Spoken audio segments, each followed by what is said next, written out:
allow the two children to attend the budget every year. It's okay. Off your mind. It's okay. Off your mind. Like me. Chai! Now wow, people wey suppose talk truth to power don off mic. And if we talk, now 500,000 they go sama us, call am hate speech. But fear not, my ego don't come. Him go torchlight every corner, nooks and cranny of all these bad people where they spoil our country.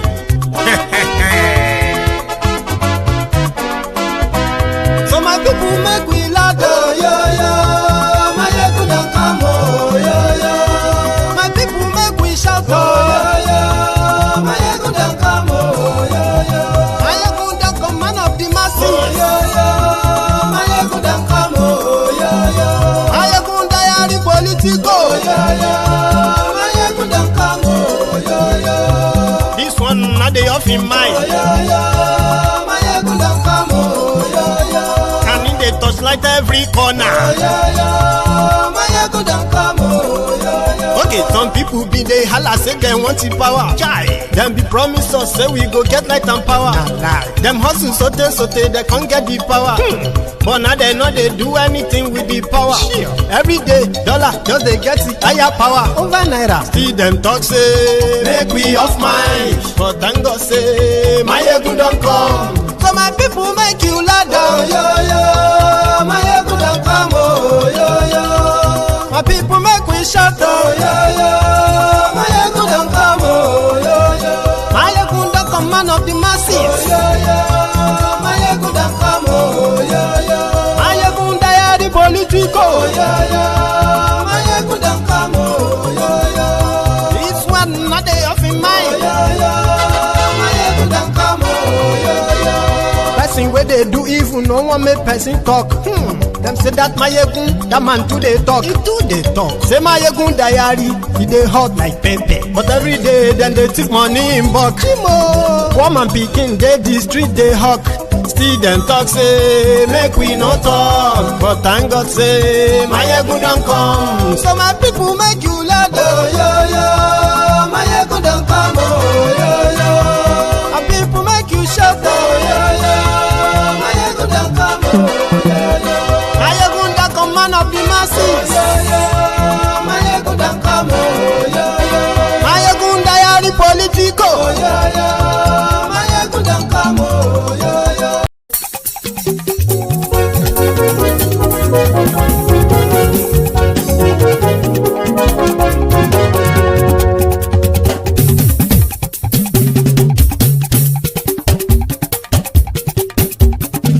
Mayegun la wa mo la mo dodododo. Mayegun diary, Mayegun number one. Mayegun la wa mo la mo dodododo. Mayegun diary, Mayegun number one. Mayegun ti dé o, ọ̀rẹ́ ará ìlú. Mayegun diary, Mayegun number one. Lórí Facebook, lórí YouTube. Mayegun diary. Gbogbo bó ṣe ń lọ ni Mayegun já wa sí. Mayegun diary na ibi nọ́mbà wọn. Àṣírí ọ̀jẹ̀lú kì í bò níbẹ̀ o. Mayegun diary na ibi nọ́mbà wọn. Bó bá ṣe eré àní Mayegun máa wí. Mayegun diary na ibi nọ́mbà wọn. Ó sì tún ṣe eré wàá gbọ́ níbẹ̀ o. Mayegun diary na ibi nọ́mbà wọn. Mayegun diary politico. Mayegun diary, na ibi number one. Godfatherism, kò sí lọ́rọ̀ Mayegun. Mayegun diary, na ibi number one. Ẹ farabalẹ̀ sẹ́ o, kẹ́gọ́rọ̀ lẹ́nu o. Mayegun diary, na ibi number one. Àní Mayegun làwa mọ̀ dódódódó. Mayegun diary, na ibi number one.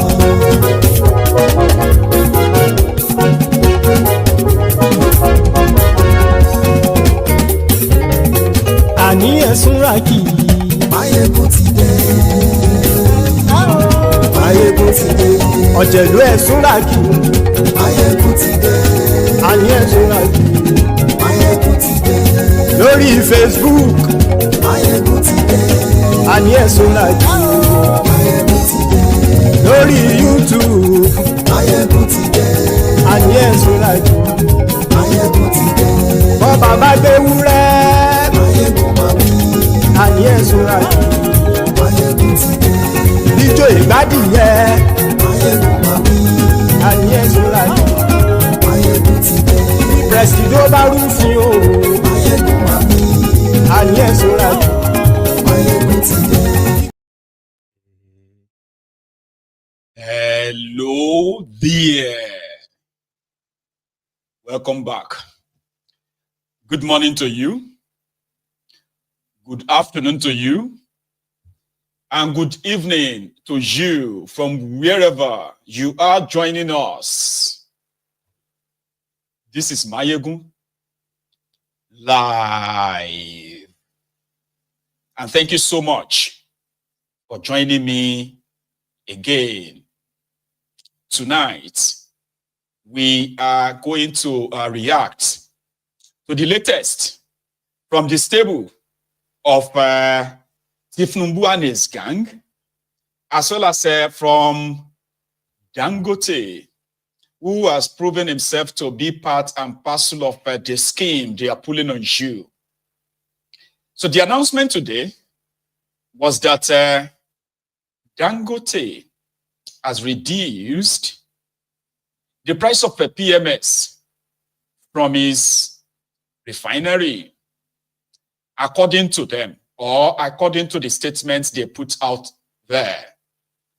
Dangote Refinery released this statement in words. Dangote Petroleum Refinery has effected a reduction in the prevailing price of his premium motor spirits, PMS, from 990 to 970. It's actually a reduction of 20 Naira.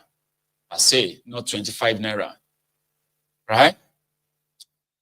As the year comes to an end, this is our way of appreciating the good people of Nigeria for their unwavering support in making the refinery a dream come true.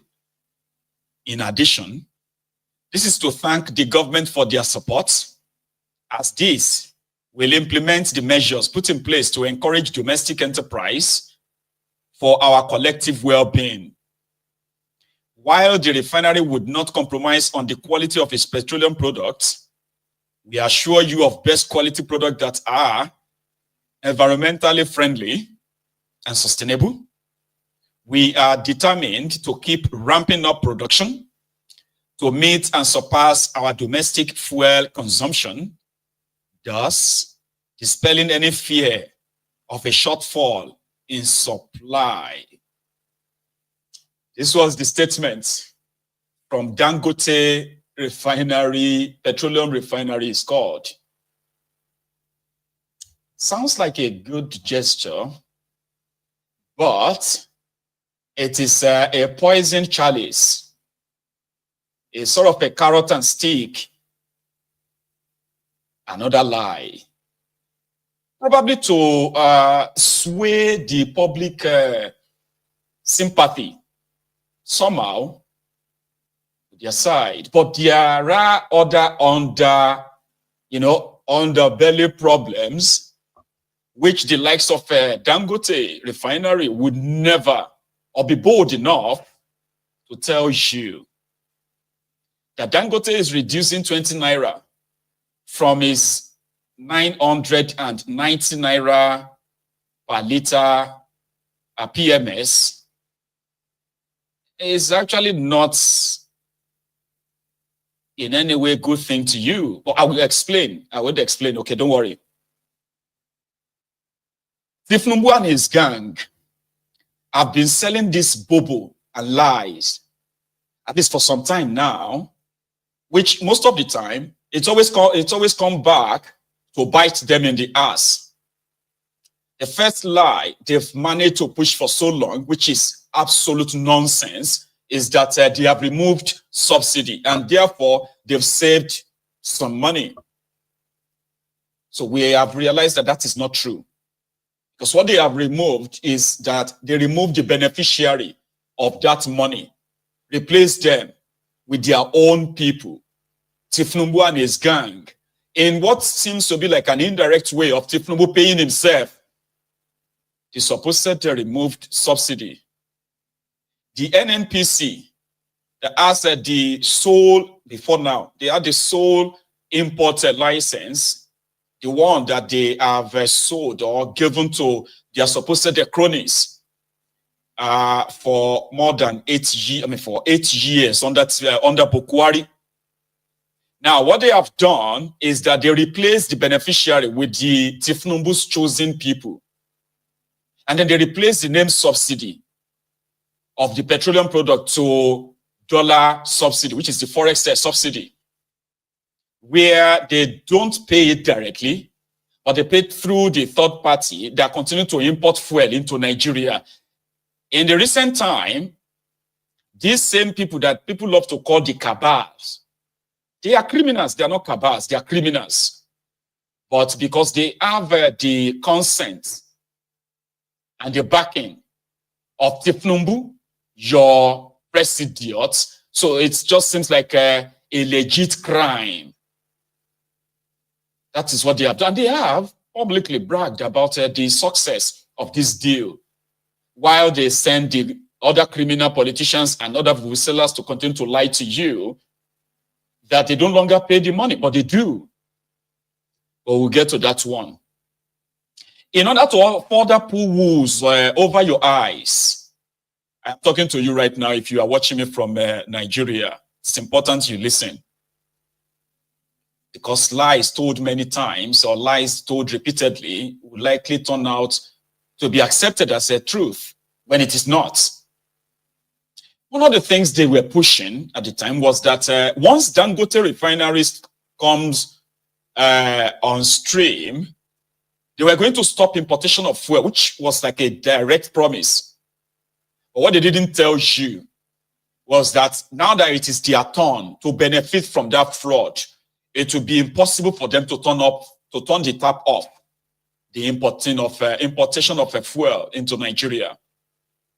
So they went into the media, a sort of a move that somehow I kind of believe that two things. So it's either one of these two things.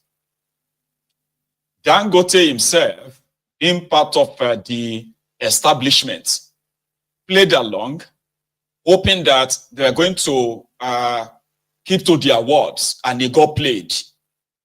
Or is actually a very dumb businessman who has lived so comfortably in that quota system arrangement that he is so dumb that he played along, and he found out late. And what was that? His refinery is not 100% really ready based on the capacity projected or expected of it. Dangote Refinery is expected to be 650,000 barrel a day processing. So 650,000 barrels of crude oil processing a day refinery, so to say. I don't even know if that's the right word. But let me explain that. If Dangote, or when Dangote Refinery becomes fully operational, it will have the capacity to process and refine 650,000 barrels of crude oil every day. That's the full capacity. But because refinery construction is always in stage or stages, or in phases, rather, in phases.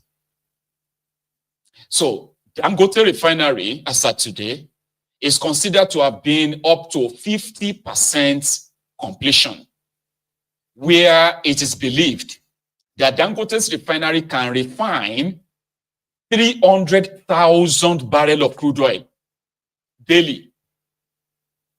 And part of the arrangements or promise they made him, which attracted some of these criminals to his refinery, and most of the stolen money from Nigeria invested there, was that the moment Dangote Refinery comes upstream or come on board, not only that, Nigeria will stop importation of fuel. Nigeria will ensure that, you see that 650,000 barrel of crude oil that Dangote needs, they will ensure that he have access to that. Now, this deal It's a very straightforward one.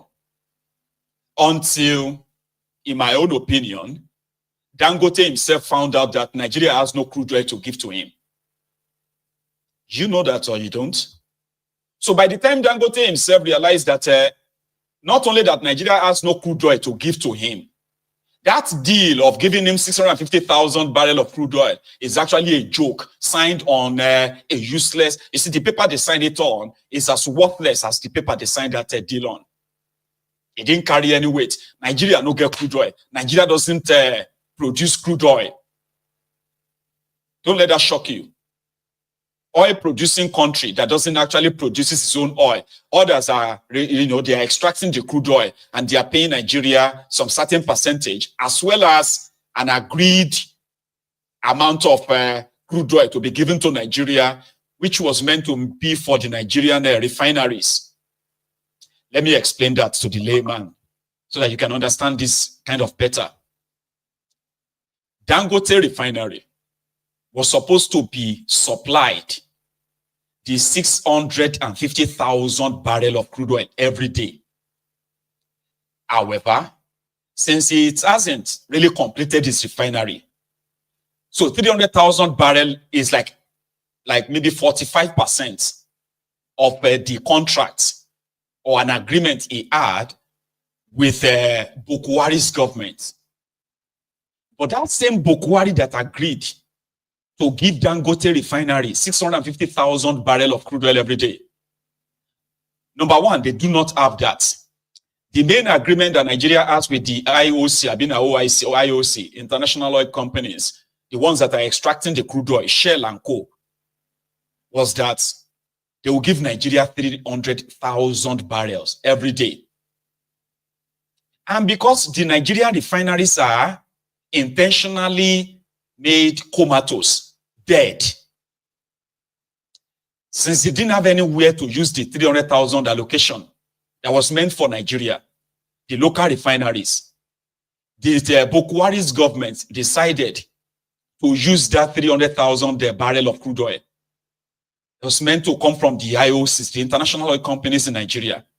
They just use it as a collateral. So the bank that is taking the 300,000 barrel of crude oil today is called Afrexim, African Export and Import Bank. Sounds familiar? So they are playing a crucial role in the corrupt oil industry in Nigeria today, Afrexim. So you see this Afrexim Bank, they gave over $6 billion loan to Bukwari's regime. And the collateral was the 300,000 barrels coming from the IOCs. Now, that same Bukwari's government was making Dangote believe that he will get 650,000 barrels. So that's why I said that it's either Dangote is as dumb as the doorbell or is practically in on it because they continue to push that narrative. And one of the things they told people was that the moment Dangote refineries comes on board and Nigeria stop importing petroleum products, so to import fuel to Nigeria is not going to be in Naira, it's going to be in dollars. So the NNPC had two deals. One of them was out of their 300,000 barrel crude oil, right? They were going to give maybe about 100,000 of them, which will come to somewhere around 3 million barrel of crude oil every month to these refineries abroad. And in return, the refineries, they were going to give Nigeria refined products like diesel and petrol. So that means like a oil swap. You following? So for the time being, that means if they stopped, which in itself requires purchase of forex, that is, you have to change your Naira to dollars to eventually bring them back to Nigeria. It is so fraudulent enough that Nigerians have no clue how much of that crude oil swap they are doing. Because in the long run, right, billions of dollars is being expended on bringing fuel into Nigeria. So Dangote coming on board simply means all of that will stop. Nigeria won't need to send out its crude oil for refined products anymore. Nigeria won't have to be sourcing for forex in order to bring fuel to Nigeria. So it will be like a win-win. So the Nigerian Naira, which is always under the stress of looking for forex, because specifically won't sell you dollars, will determine how much it's going to sell the dollars to you, which in all has contributed to the weak Naira for years. However, the Dangote Refinery, again, would have stopped all of that, which means if Dangote can guarantee the supposed 900 million to 1 billion liters, according to them, Nigeria needs at least 1 billion liters, no, at least 920 million liters of petrol to run Nigeria economy. So if Dangote, who said he can produce or he can refine 30 million every day, 30 million liters every day, that is the half or 45% of the capacity of his refinery. So that means if Nigerians kind of fulfill their own side of the bargain, Dangote alone can supply all of the needed petroleum products in Nigeria, even as much as it is 50% completed. So that also will automatically cut off any shady deals being made within the NNPC when it comes to the fuel importation to Nigeria. So it would have to be, these guys have to be like patriotic for once.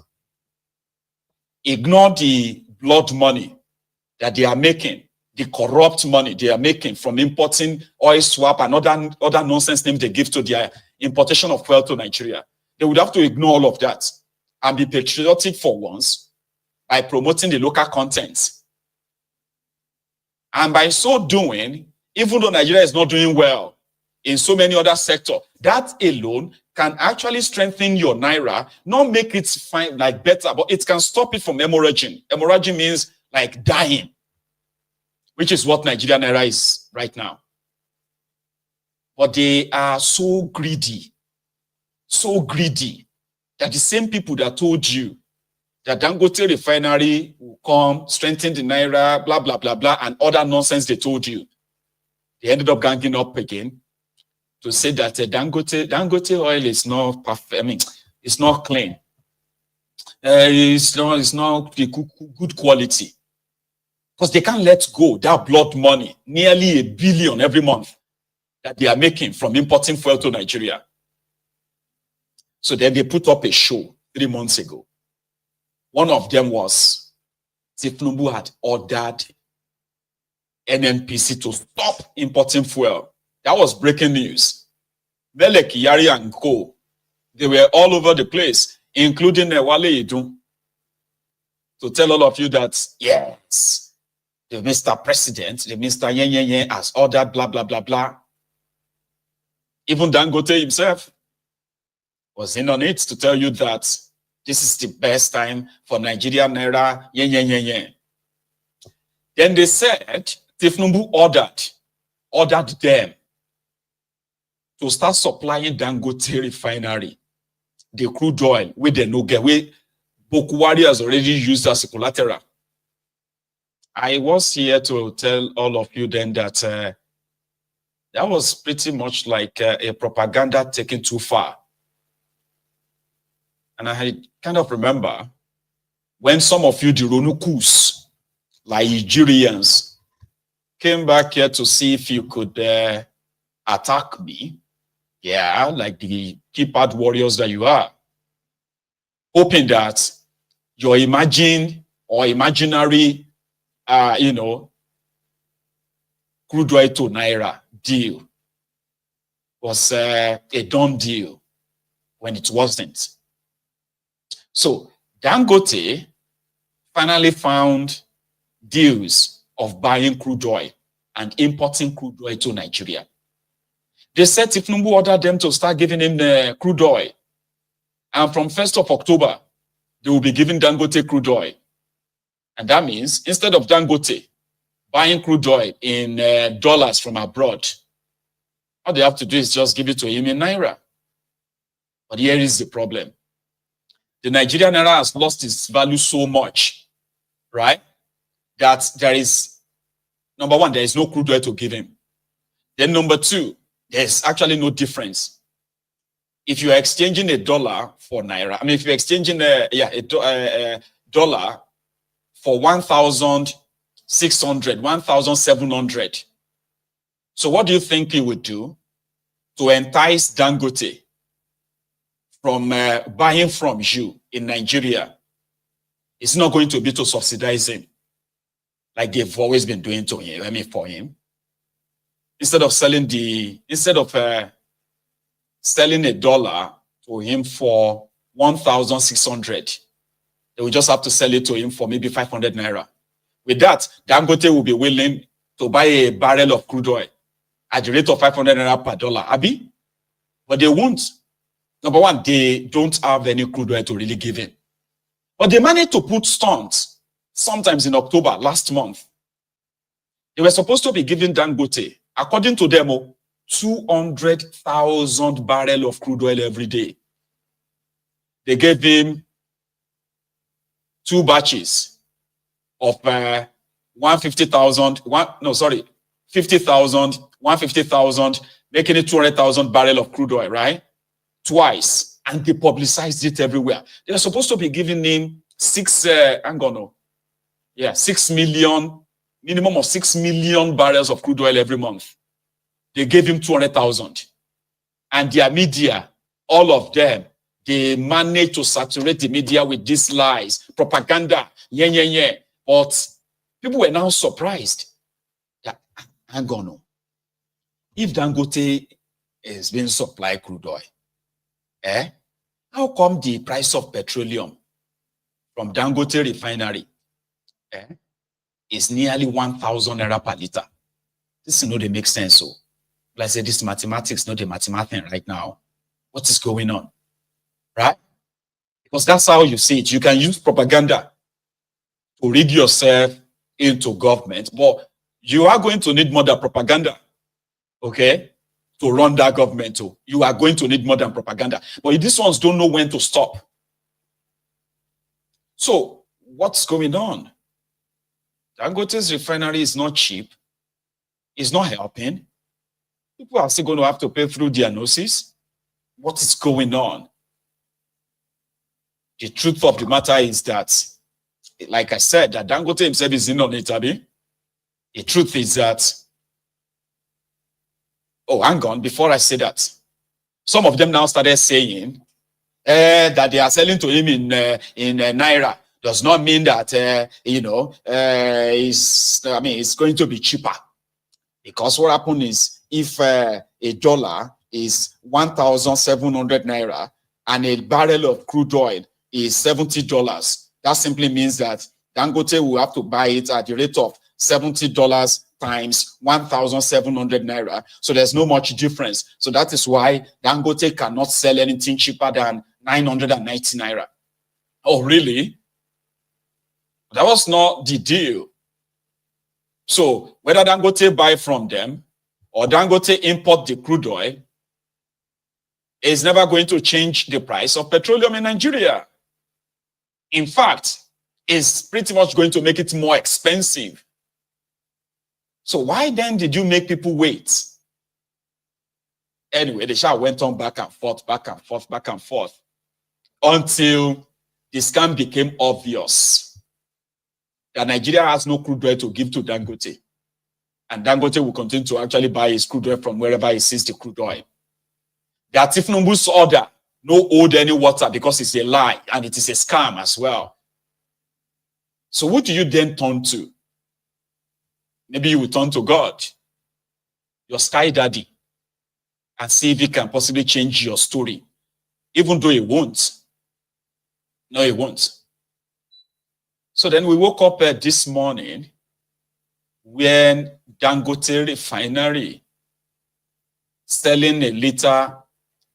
Okay, before we even get to that, So this month, there was another order, which was that NNPC has been ordered to stop importing fuel again and buy from Dangote. Nigeria importers, they have been ordered. Everybody should go and buy from Dangote.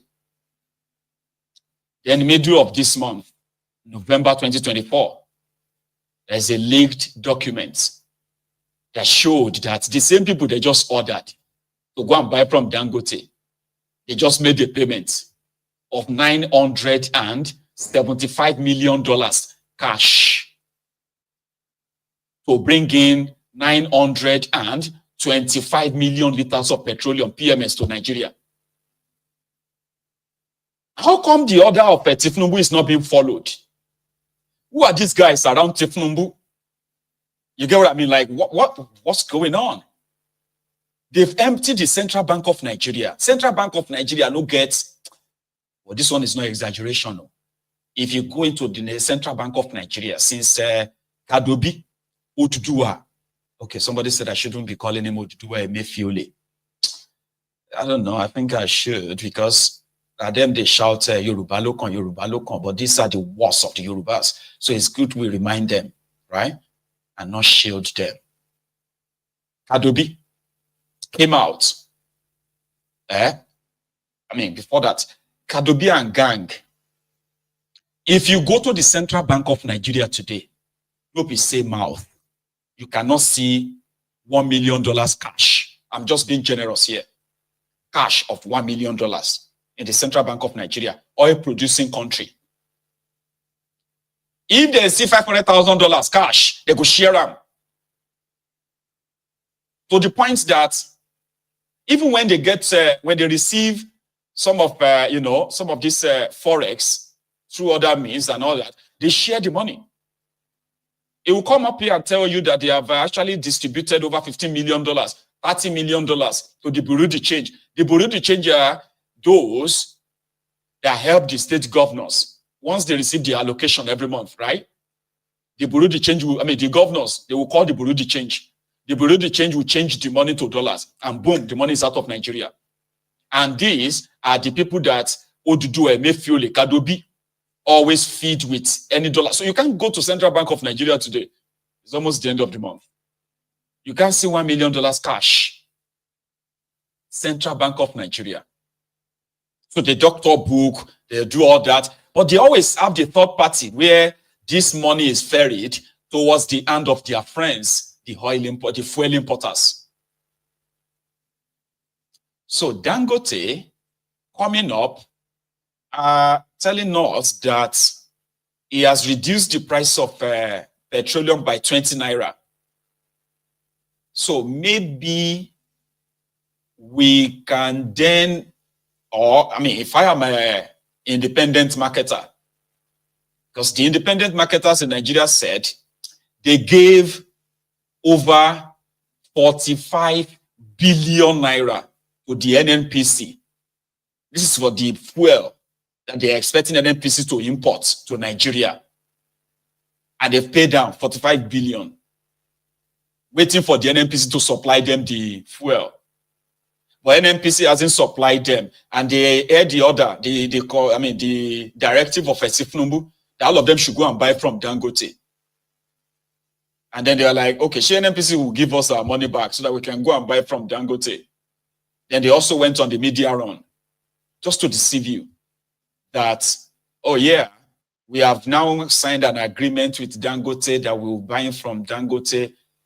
Okay, Dangote was selling, he finally told us how much he was selling it. He planned to sell it to the NNPC, 990 naira. So we reduce it by 20 naira.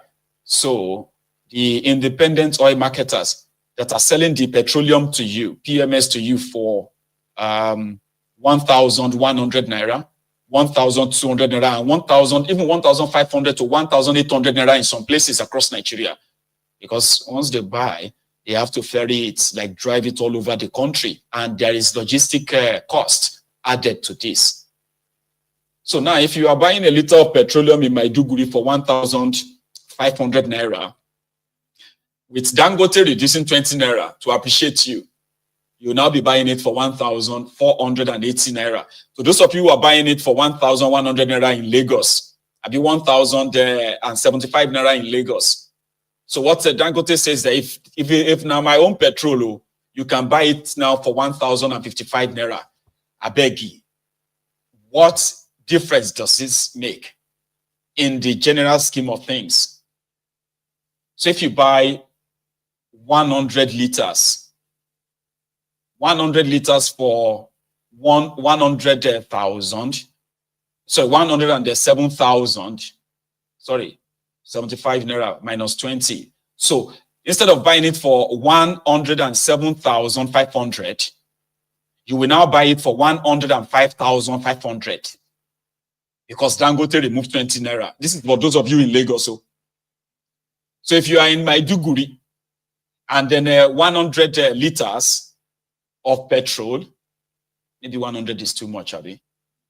50 liters. Anyway, let me use the random figure. You can have it yourself, right? So instead of buying 100 liters for 150,000 naira, so now it's going to be 148,000 naira, 2,000 naira gain. Are we supposed to be dancing right now? Like shouting, hooray, hooray, thank God, Dangote. You're supposed to be the oil producing country, man. I don't know, I'm trying to do the math here. Maybe you can help me out. According to Wale Idun, he said that the decisions of Tinubu to float Nigerian Naira, the policies of Tinubu to remove subsidy has saved Nigeria $20 billion. And one of them actually put out something. They call it Tinubu Reforms Tracker. This was the Dare Okwonolojo Sunday. He put out this stuff on the right of your screen right now. And they called it Tinubu's Reform Tracker. See, you know me, right? I can put things in front of you and let you also tell me what I don't know. Right? They said Tinubu is having a reform in oil sector. It's called oil sector reform. Do you mind, in your church mind, tell us what you think is the oil sector reform under Tinubu? That the refineries are working now.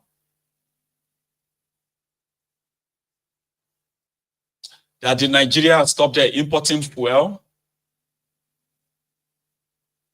That, and you don't know that the singular sector that has affected everything else in that contraption that has touched and changed your lives is this particular oil sector,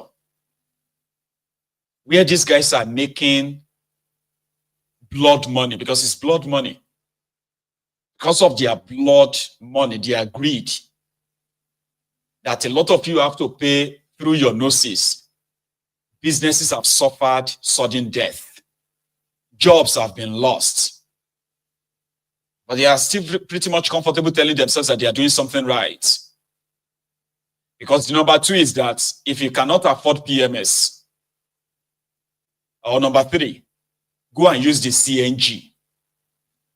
So how many of their CNG buses do you now have in the contraption today? How many of them are currently driving the CNG cars and buses? Or they even put this one, number two, manufacturing sector reform. So those of you who are in the manufacturing sector in Nigeria struggling right now, I remember when Kolu announced that he was going to give your sector 70 billion naira. even when the cost of production has gone up by over 60%. Electricity generation in Nigeria is in comatose. You know that. So majority of you are now kind of like, for those who are still in business though, paying through your noses to power your factories. So what exact reforms is taking place in the manufacturing sector? And how much or how many of you are currently in the business of employing Nigerians? They call CNG a reform, CNG. Credit Corp. And that one is for those of you who needed to borrow money. How many of you businessmen and businesses in Nigeria have been able, I am asking this, putting it out there, so that if there's something I am missing, because there's no way, listen, there's no way that you will be having real investment in some certain sectors that it won't be felt if the cost of generating power to power your factories is now crippling that same factories. So how much money do you think if somebody gives you money to support your industry, and then on the other hand, it's been taken from you on the cost of a production that you are on the verge of collapsing? How do you now explain that as a reform, if there is any going on at all? Manufacturing, Credit Corp, NEL Fund, student loan. But they removed the subsidy on education, which was already like underfunded. You removed the subsidy on education, okay? And the schools were told to go and source for fund. And what did they do? They increased the tuition of some of these schools. And a lot of you have to like opt out of these schools. You can't pay the tuition anymore. There are many, many of you who have now dropped out. So how is NEL Fund helping you? Even when they are already cooking lies around that too. What are the lies? Those in charge of NEL Fund, which is the student loan, they claimed to have disbursed 11 billion naira, which is 500 million more than what was in the 2024 budget, to 104,000 students. Then Wale Idun came out, dropped the lumber that Tinubu has shared over 90 billion naira to over 500,000 students in Nigeria. So I'm talking to those of you who are like impacted, because you see all these decisions, there are real life victims. Real life victims. When you talk about the manufacturing sector, there are those that will tell you that we just have to companies are folding up. They are packing up and leaving Nigeria because of the cost of production. Not only that they are being triple taxed, quadruple taxed, the cost of managing or staying afloat is no longer sustainable. So many of them are packing up. People are losing their jobs. That's the manufacturing sector, whereby most of what you now use in that contraption are being imported. On that one, they've also stamped excessive tariff on the imports, which further makes it almost unaffordable for a lot of you to buy things that you could easily buy before. So you are a student, and then they are lying that a lot of you have accessed student loan when you haven't. So those of you who can't access the student loans, right, or who haven't probably accessed it, you've ended up having to give up and leave the school. to go and do something else. So these are the real life victims. Because these guys are living in their own world. The world where they are telling themselves that they are doing well. Doing well. Reforms. Here is the other one. Youth sector reform. What does that even mean? What is youth sector reforms? That you have the highest number of unemployed youth in the world right now. So what kind of reform is going on in the youth sector? They are recruiting you as social media vuvuzelas, recruiting you as ass lickers of these criminal politicians online. What exactly is the youth sector reform? They have another one.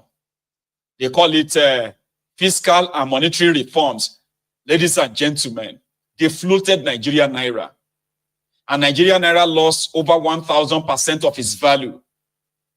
Within a space of 1 year, Nigerian Naira jumped from 600 Naira to $1 official, 700 Naira to $1 black market, and it jumped straight to 1,750 Naira to $1.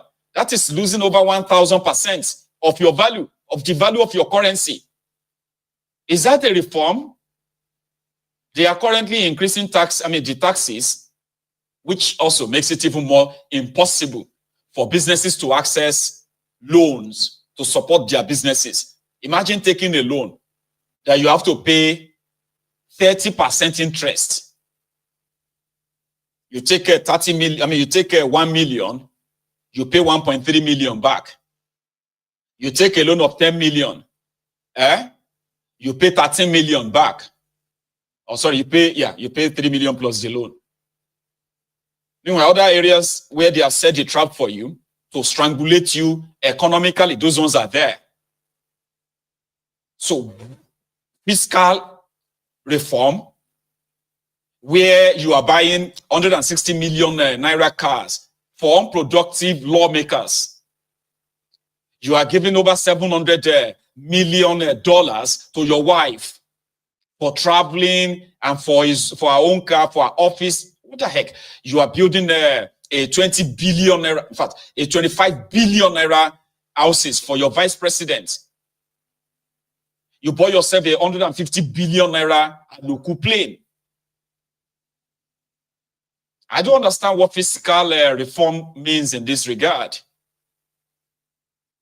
In the last 1.5 years, Tinubu and his gang, or Tinubu is a vice, they have traveled out of Nigeria 47 times. And that has cost the Nigerian taxpayers, it has cost you over 200 billion Naira. You can possibly look out for it. And in all of that, they have only been able to attract $27 or $29 million investment to Nigeria. So what is fiscal reform here? Fiscal and monetary reforms. Because I think the word reform is losing its value. Somebody said 35% is interest rate. 35%. How do you think businesses are? I mean, number one, there is no access to any loan anywhere, really. What you have right now is a racket economy where even banks, they are also keeping their own money outside Nigeria so that they won't lose everything to the devaluation in Nigeria. So I'm taking a look at all these things because these are, what is business reforms for MSME? Medium, I think they are called the medium, small, something enterprise or something. This is supposed to be the microeconomy. Yeah?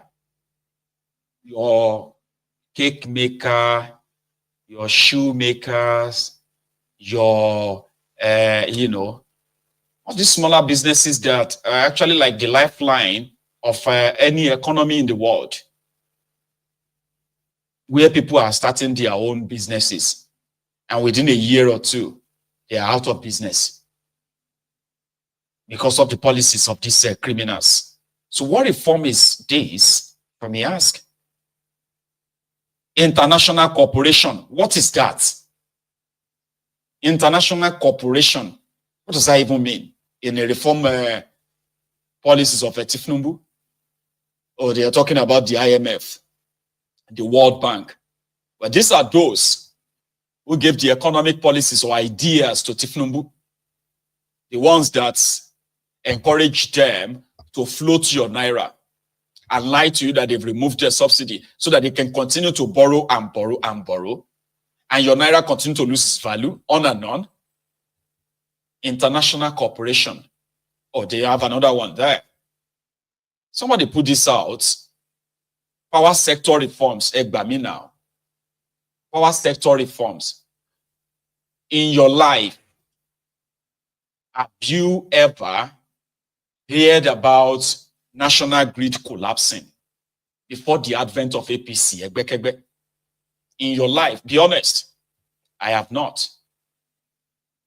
In fact, the first time the Nigeria electricity grid collapsed, according to report, was 39 years ago, 1985. And guess who was in charge of Nigeria then? Buhari. 30 years after that, in 2015, Buhari came back, and National Grid of Nigeria started their collapsing again. And in the last 9 years, the National Grid of Nigeria has collapsed over 200 times. Under this Tinubu, in the last 1.5 years, National Grid of Nigeria has collapsed 18 times. And when I say collapse, I'm talking about the entire country, no electricity. The entire country, 200 million people. Not that some of you will notice, because you've always been in darkness anyway. Or where they like 0 megawatt on their meter, 0. Until APC came, I never heard about the national grid collapsing. Yes, in power, up NEPA, because they took light. But I have never heard that the national grid of Nigeria collapsed until APC came. Up to this moment, they have not added they have not added 1 megawatt of electricity to national grid of Nigeria. So what the heck is he talking about? Today, we have vandals who are vandalizing the the power infrastructures in Nigeria as we speak, from the north to the south. That they are now requiring the Air Force, the Army, the Civil Defense, the DSS to go and provide security for power, electricity workers to go and fix destroyed power cables. I mean, that is unreal, man. But they are confident that they are doing something. So if you begin to scrutinize like this, you will see infrastructure reforms. What does that even mean?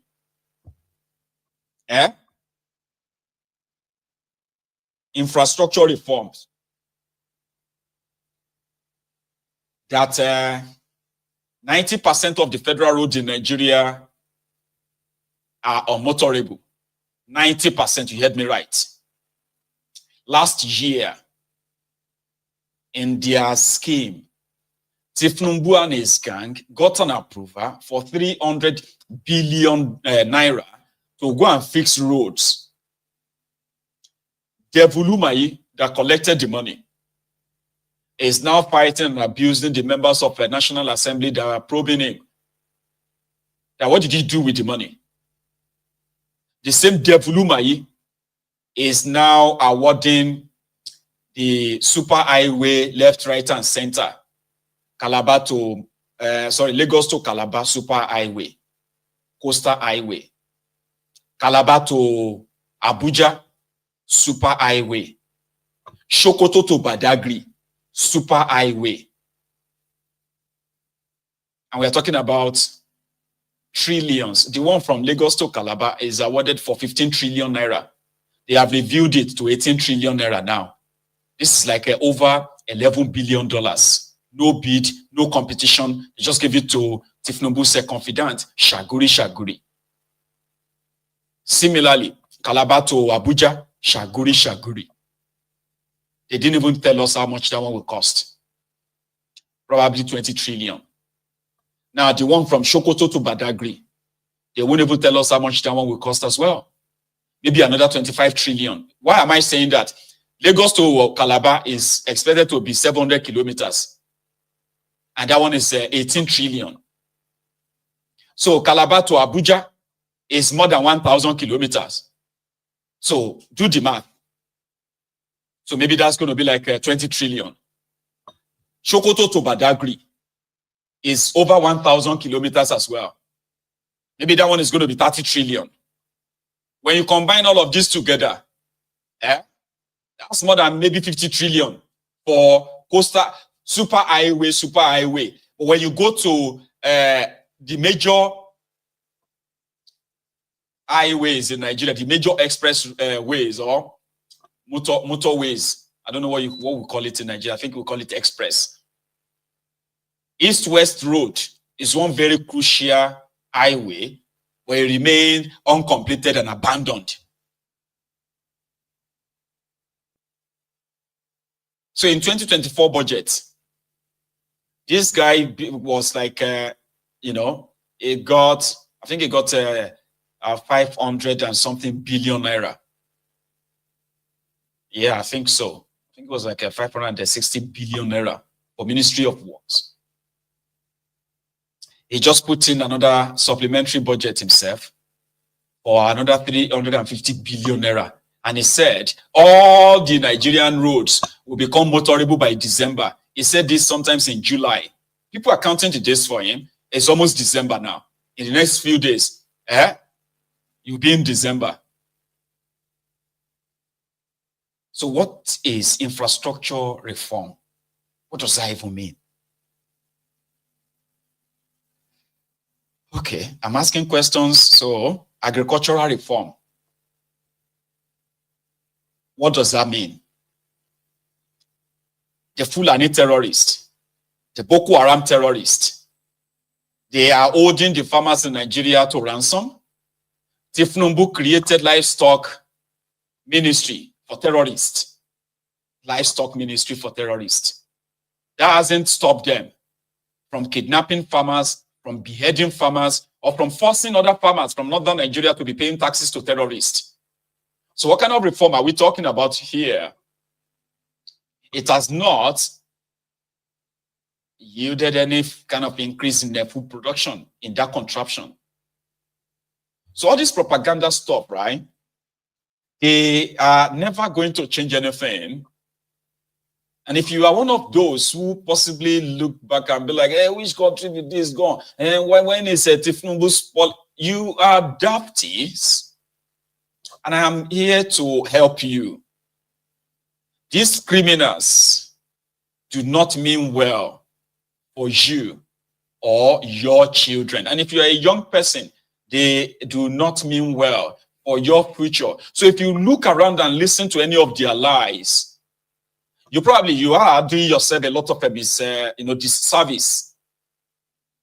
And Mayegun's Diary Political is here to remind you of the level of the kind of evil that these guys represent. So when they say something, it is ideal for you to scrutinize it for your own good. It has nothing to do with whether they are, anybody like them or doesn't like them. They are policy makers. They are supposed to be decision makers. And you see all these, their decisions, they have real life victims. A majority of you are their victims. They destroy the economy, but they give themselves pat on the back. We are doing well. We are doing fine when they are not.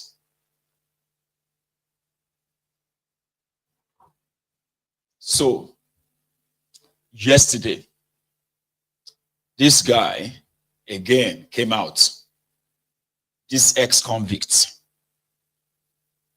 Doyin Okuigbe, he came out to say that Tinubu is the most prepared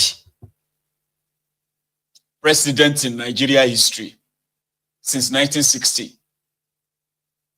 that the person who actually got prepared that he wanted to be president and is doing the job to save you, he said that give Tinubu another 2 years.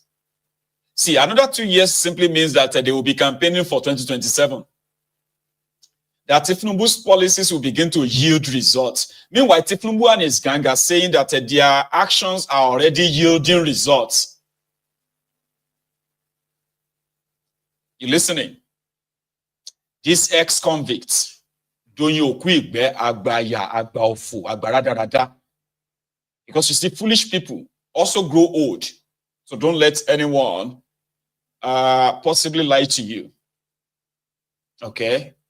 Old age, or whatever you call it, does not guarantee intelligence, especially the dubious ones who have always been criminals even when they were younger.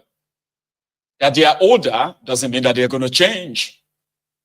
Majority of them don't even care about the life and the future of the young ones. They don't have any respect for you. If you're a young person listening to me right now, you need to remember this. These guys do not have any respect for you.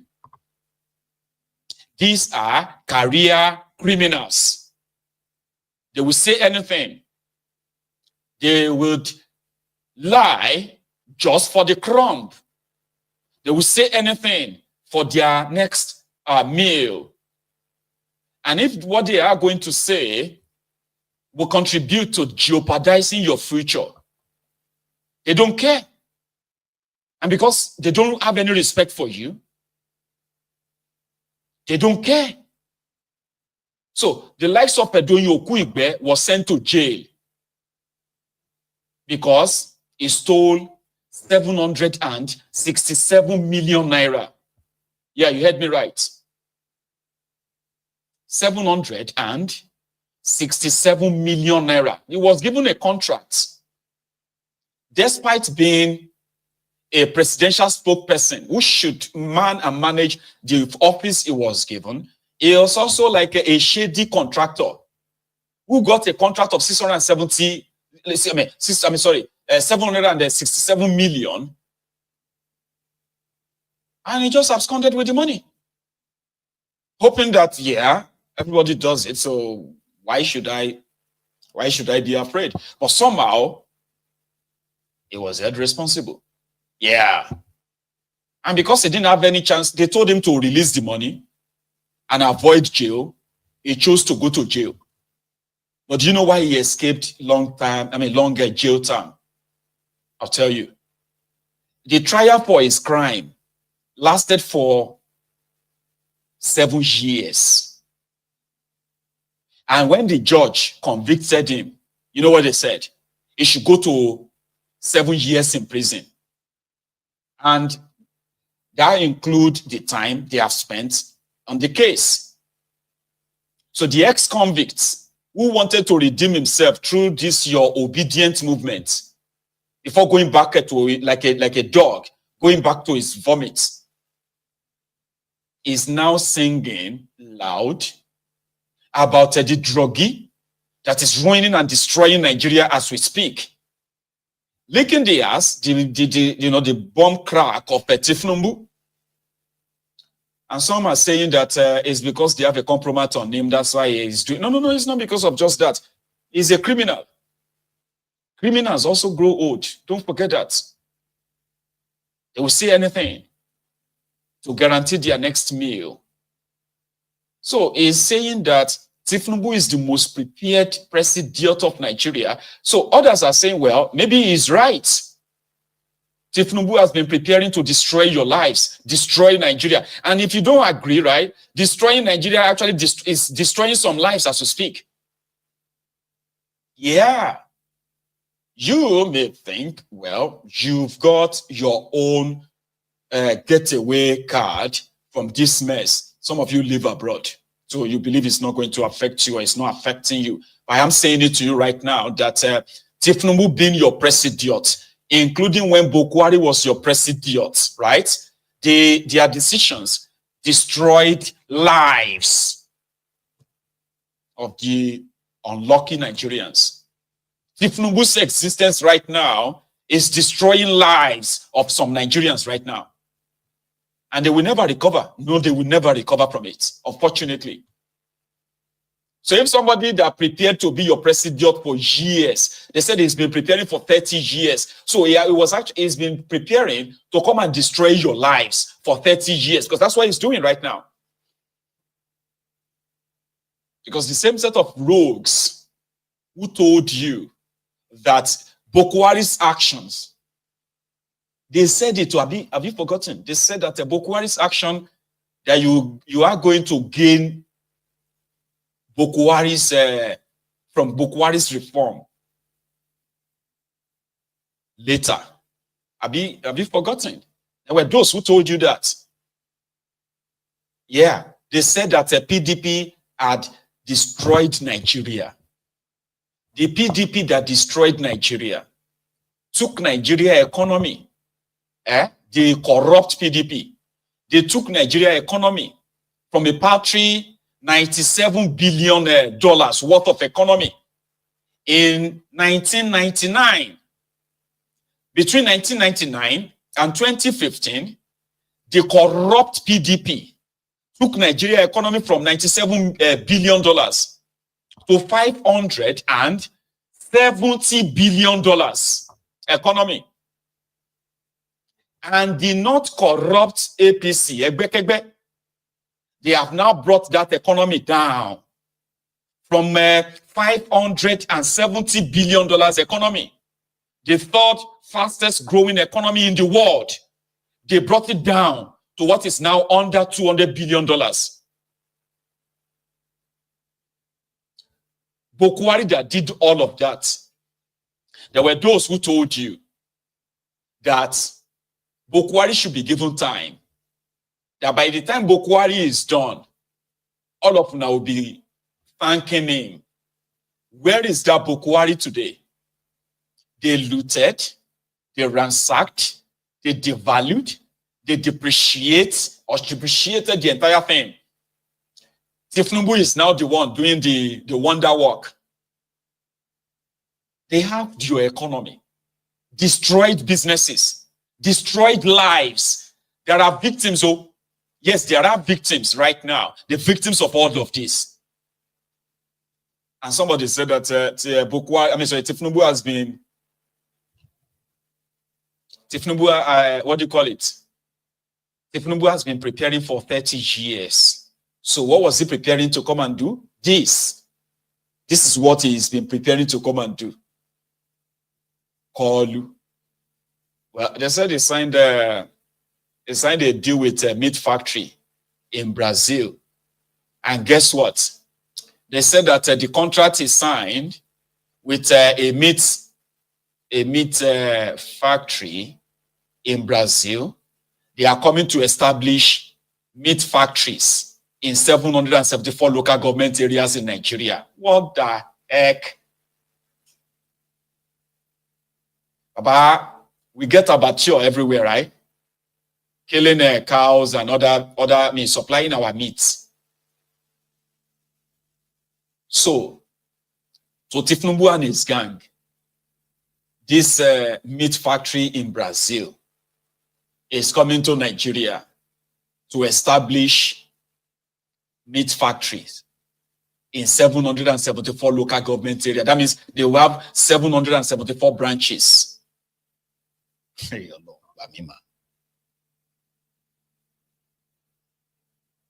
this is what Tinubu told them. Do you remember this? What we are trying to do is transform a situation of tragedy, hopelessness, into economic opportunity. See through problems and see the opportunity that is involved in it. We've heard so much about you in terms of the reputation, and we believe in the partnership. Yeah, we have taken 4 steps first step. And for me, daring food security is extremely important. As we talk right now, there is hunger.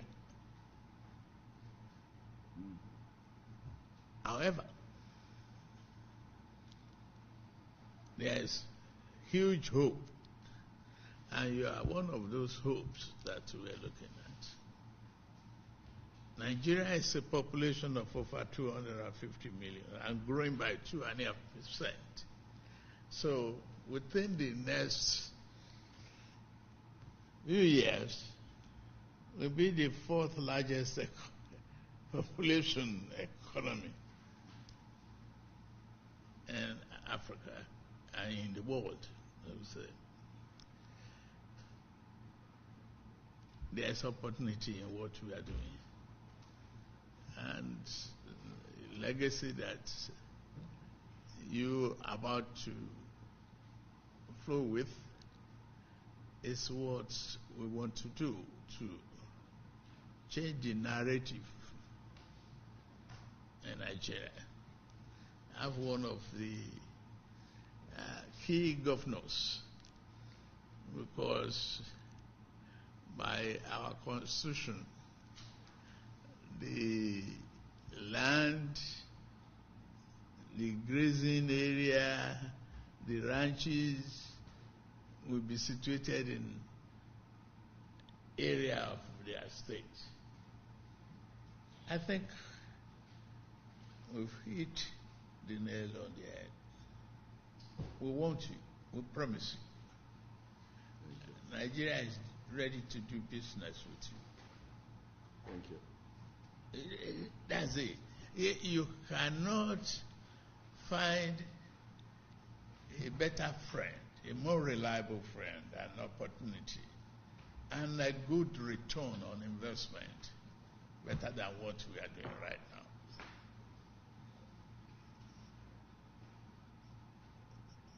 And we are solving a problem that afflicted humanity in that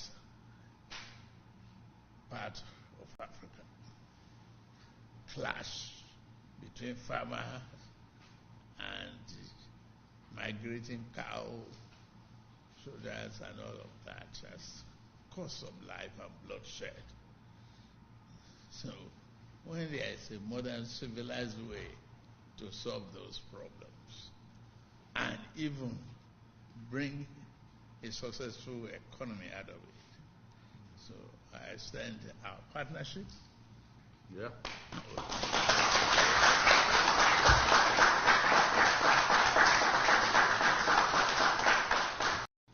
What we are nuisance leleyi.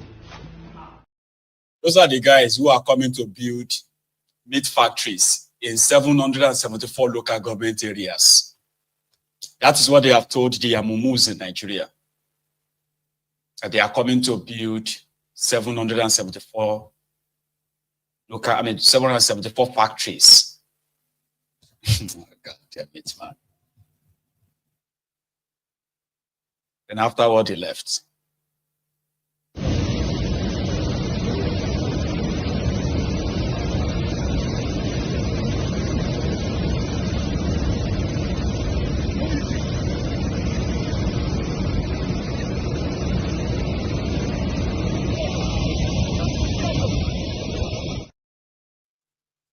And of course, his fellow criminals were waiting for him when he got back to Abuja last night,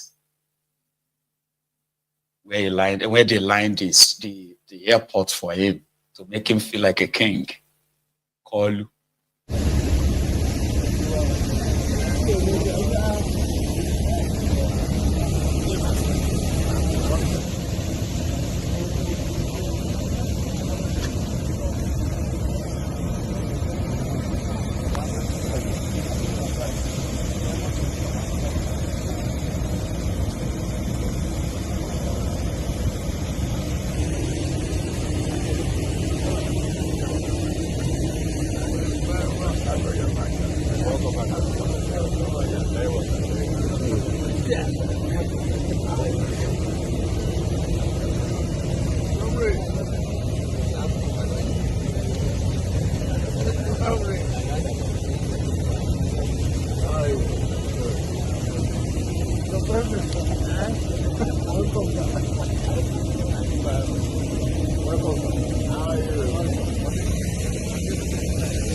That's how he lives. He lives like a king, the emperor, the empty pangolo. It has got nothing to really offer you, unfortunately. But those around him, you would expect them to possibly do better. I mean, if they are patriotic enough. Unfortunately, Kolu doesn't give opportunity to people that do not have criminal tendencies. You need to be a very, very bold criminal. Okay? Somehow they are also like punishers. So that's another way to see them. They tell themselves that they are helping you, even though they know they are not. So those who are students and those who are like, traders, and all that, the direct victims of all of their policies, many of them are either not aware or not aware enough, or they are aware and they just feel like rather than stand up to them, they would prefer to join them and possibly get their own shares from the whole thing. It might actually be the latter.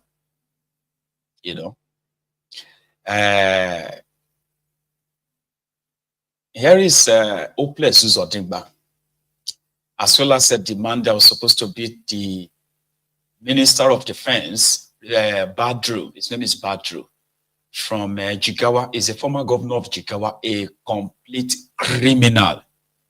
Now, this is one of the reasons why people like us, I'm using myself now, and people like myself, this is why we don't like religion.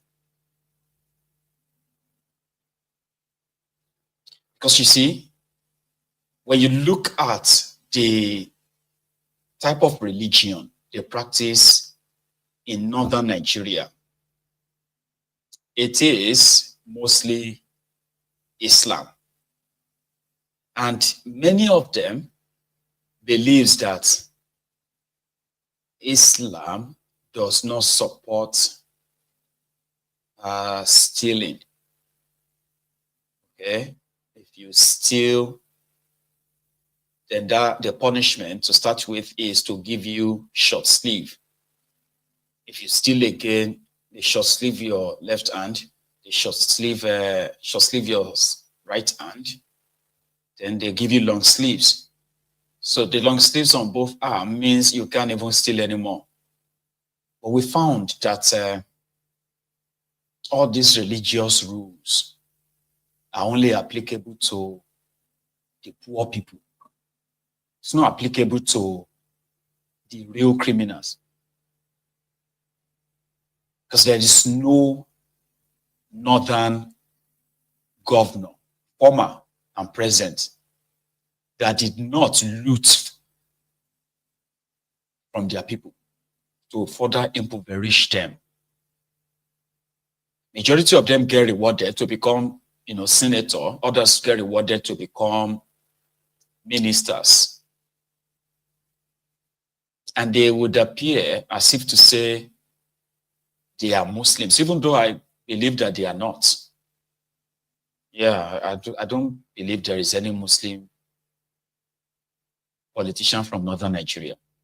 They are just pure criminals hiding behind religion. When it comes to the religious, doctrines that is against this bad behavior or that bad behavior, it is not applicable to your criminal politicians in northern Nigeria. It's mostly for the poor. And somehow, I also believe that majority of the northern politicians, they are terrorists as well. Reason is because if you are a terrorist sympathizer, to me, you are a terrorist as well. They did all they could to make the ragtag terrorists up north to flourish. They protected them.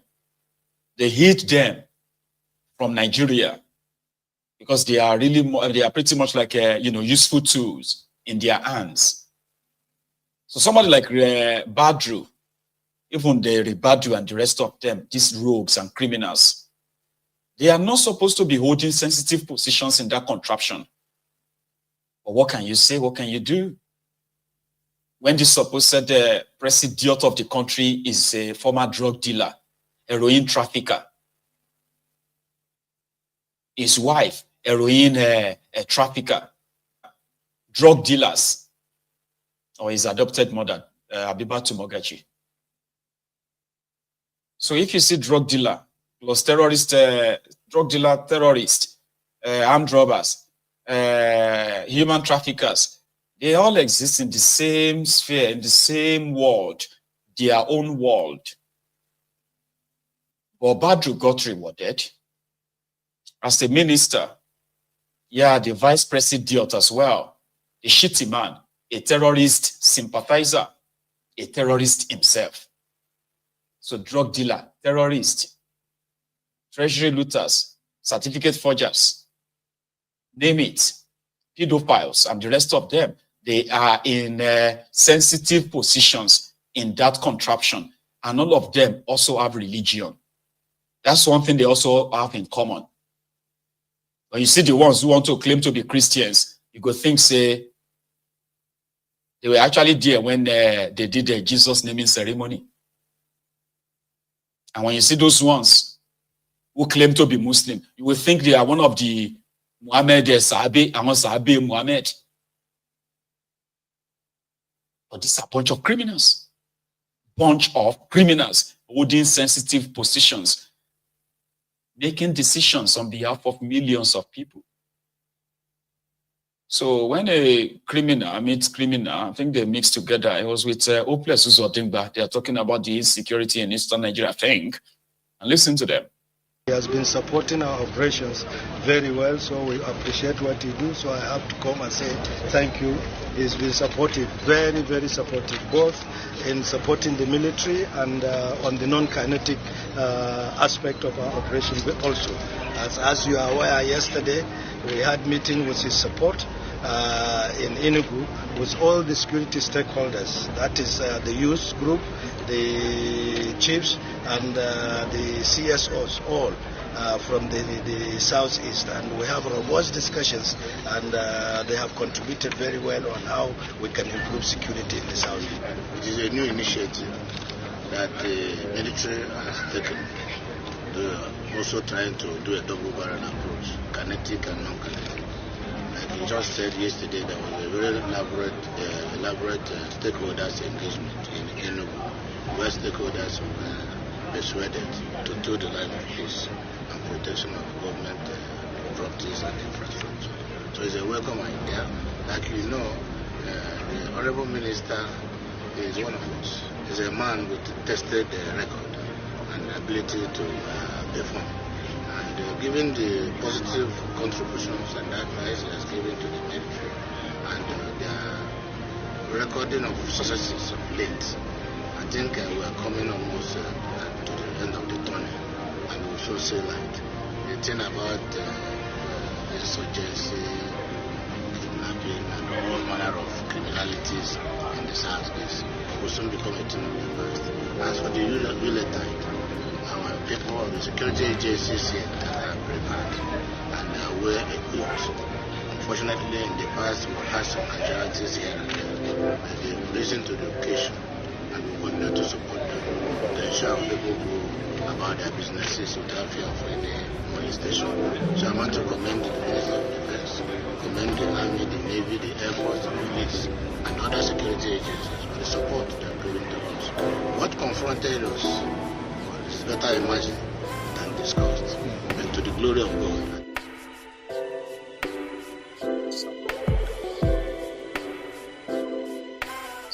I tried earlier today. I've got few. I was allowed to add some if I wanted to. I don't know if it's, even if it's like a lower, I don't know if you think, but we can have a sound in the background. So the African Wale said he seems to like it, or others will not.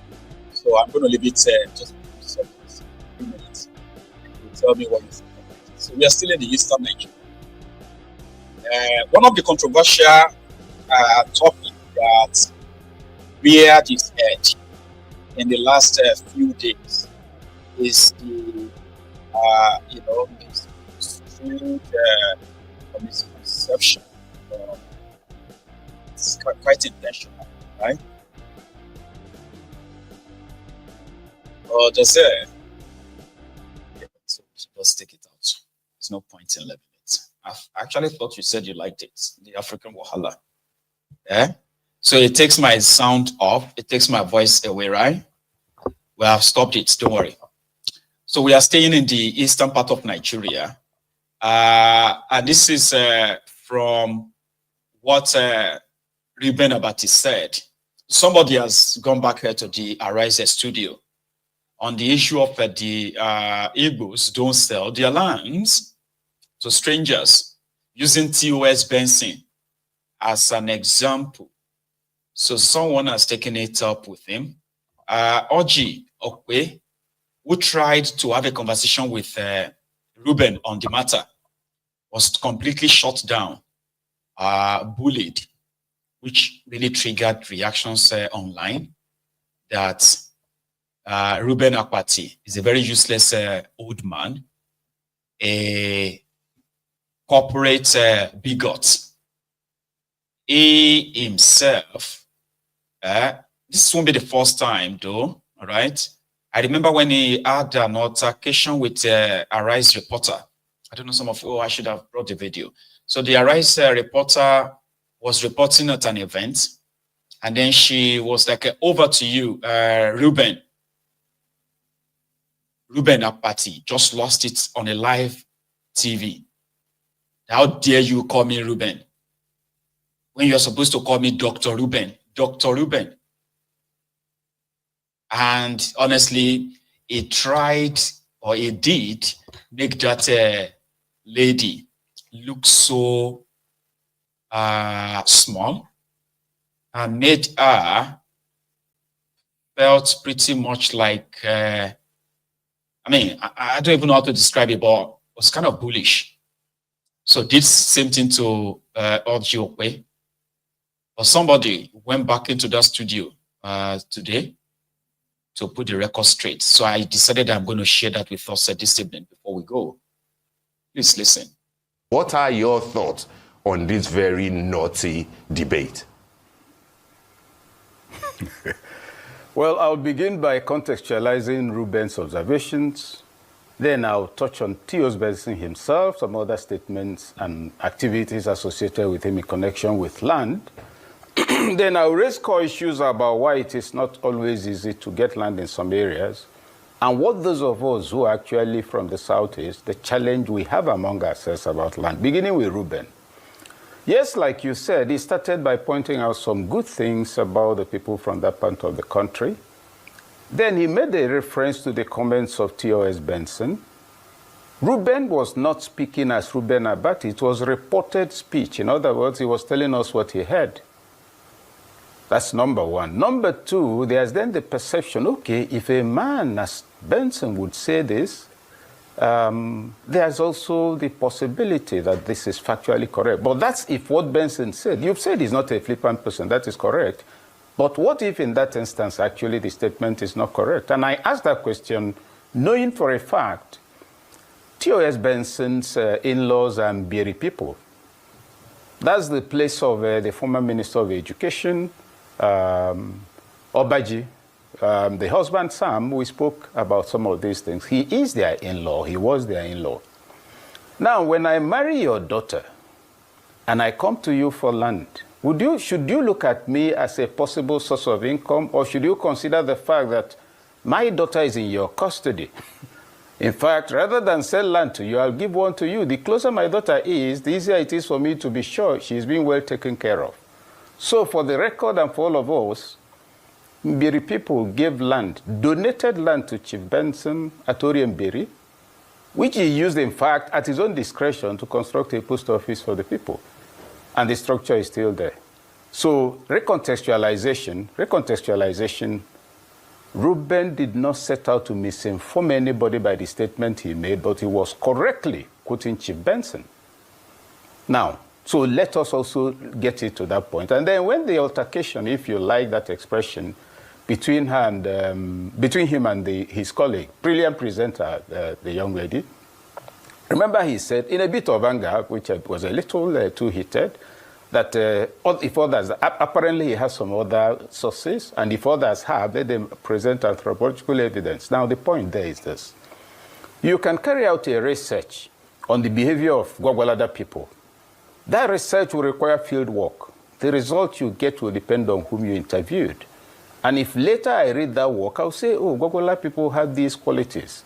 And I make this with, I recall that 2019, yes, I was in charge of Tambuwal's campaign for president, and some people came and presented in poll results with 58% showing that Nigerians wanted him to be president. I told him, Your Excellency, this is a non-starter. He said, how? Delegate elections is not a popular election. So you carry out a poll among people in the street, everyone knows who they are, and you come to say, which Nigerians? So you get the point that even where you have anthropological evidence of the sort secured through polls and research and questionnaires, it doesn't guarantee anything. Why I take this trajectory is for us not to. There's what you call reported speech. In interpretative writing, when I make a statement and you say, okay, Ikechukwu said, you're conveying what I said. If I now say, okay, Ikechukwu said, and I agree, I'm endorsing, I'm taking ownership. So having contextualized it from the origin of the expression itself, that it was a narrated story, I've also presented counterfactual that the man actually has land donated to him. I will add that the former director of works at the Federal University of Technology in Owerri has land in Owerri that he bought. That's where he lives. He's a farmer today. If you go to Owerri, you have the Rotibi Street off Douglas Road. That street is named after a Yoruba man who back then bought practically the entire area. He was a great entrepreneur. Those Igbo people who own lands in those areas bought it from him.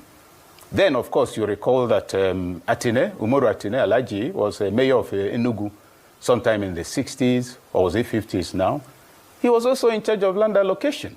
Igbos didn't meet and sell him, don't sell to outsiders. If you go to Enugu today, the one area, Garki area, people from all over the country have land there. So there's, I think even for me personally, when I watched the controversy, I said, thank you, Reuben, because this has thrown up a matter on which there should be national discourse. More people will gain information, and will all be the better for it. That's the essential point. The second one is about land generally. You don't have too many people who are not Easterners who have land. And the question is, why is it that people have land elsewhere? Because there's business elsewhere. Tell me, what federal establishments do you have in Enugu, in all over the southeast, that will make me leave my place in Yoruba land to come and buy land? Is it to be a villager? So we must also see the connection between national infrastructure, national institutions, national political headquarters, etc. The limited absence of that in the southeast makes the land there totally unattractive for anybody to procure. Why are Igbos buying up lands in Lagos? Because they need it. And I speak from some involvement in what's going on at that area of business. Little Road used to be made up of a couple of tiny bungalows. The same with Enowa Street. Go to Enowa today, there's no building there that's less than two-story buildings. Check the history, you'll find out that it was the traders who went to negotiate with most of the people. Allow me build a two-story building here. I will use it for warehousing. You live in part of it. After 10 years, it becomes yours and I begin to rent. And I speak because I know those who did that, some of them who were direct relations. That's how most of those places got built up. You may also recall that Ndubisi Kano, an Igbo man at a point he was governor, actually met with the people, called them to a meeting and said, stop selling land. Do leases. Make this arrangement. That's when this alternative thing came up. Now, an Igbo man will not go to Newe and build a two-story building to store his things because there's no port near him. He'll be throwing his money away. So all of that, you can take it into account. Why would I leave Kano to come and buy land in Imo State or in Anambra State? Am I on drugs? There is nothing going on in those places. So the political economy of the Nigerian state is also partly responsible for the things we are blaming on other things. Now, putting all of that aside even, let's pretend all of this doesn't exist. National infrastructure. The rail system of any nation is at the arteries of that country. Do you have rail in Nigeria? Yes. Do you have it in the southeast? No. Did you used to have it in the southeast? Yes. How did some of us know places like Saminaka, Kajuru, Lafia, etc.? It was because we traveled by road. You don't have that anymore. And so, putting that aside as well, let's come to the issue of land. You say, oh, you know, land holding system. No, I'm not going to talk about land holding system, but I'm going to talk about personal experience. The southeast is land choked.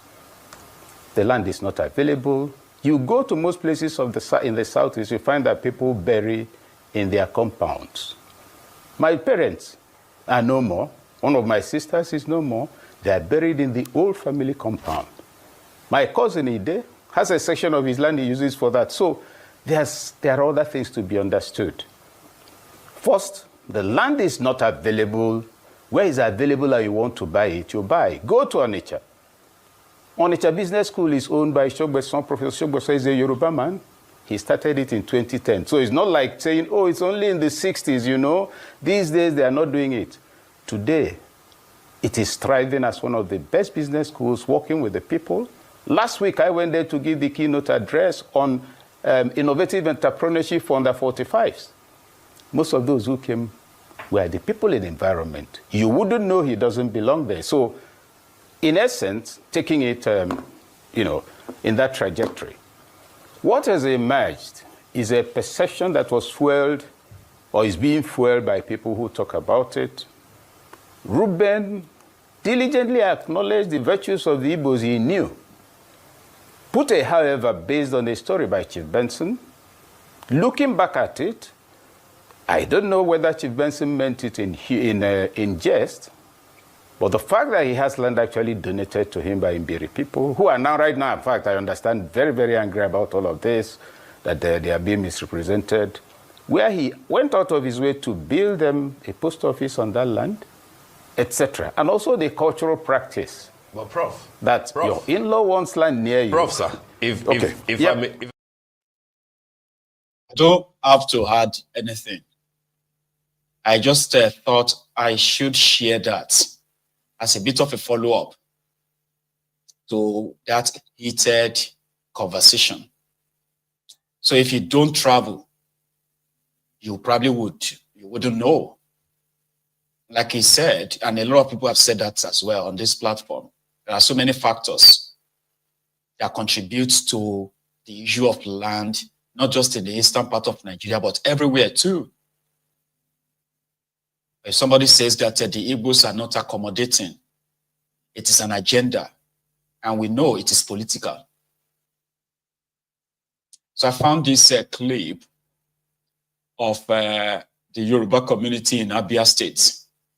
Not only that they have been there established, they also want to be part of the government of Abia State in a way that they make their own request in public. Have you seen this? The state that you help us to be part of your administration.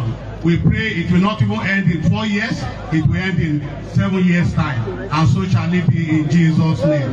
We ask that you help us, that one of the community, a member, you can help us to approve it, to be one of your commissioner, special advisor, as to may fit to be. Thank you. God bless you all.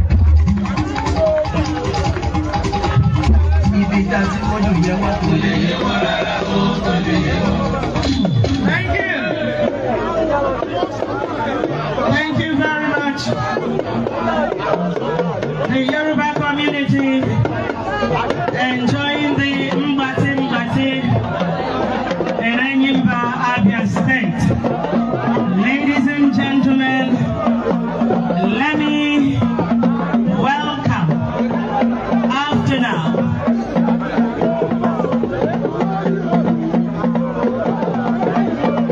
Thank you, Yoruba community.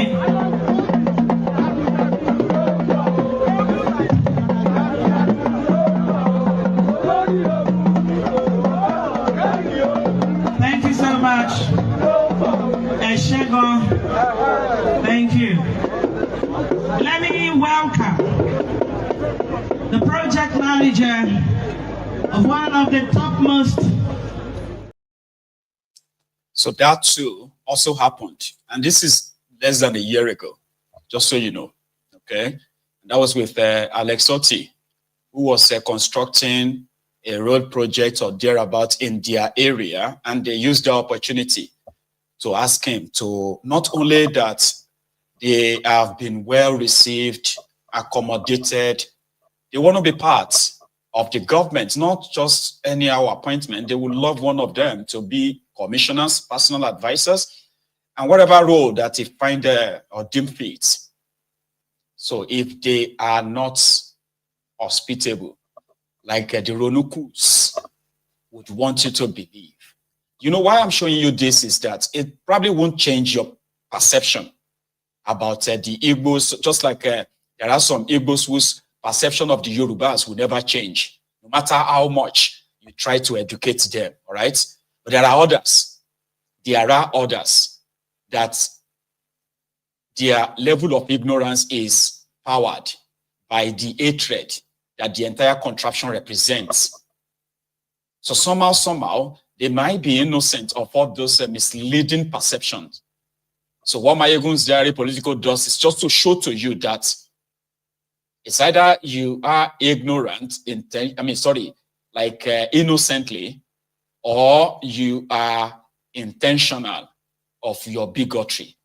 But you will never deny knowing the truth if you choose to find it. All right? I just thought I should share that with you. I'm back to Lagos, okay? So I saw Wahab doing what he knows how to do best, showing us the mega shitty of Tinubu, which somebody like himself, as an environment commissioner, has been doing so much to change, you know. So here is the latest from Wahab to Kumbo.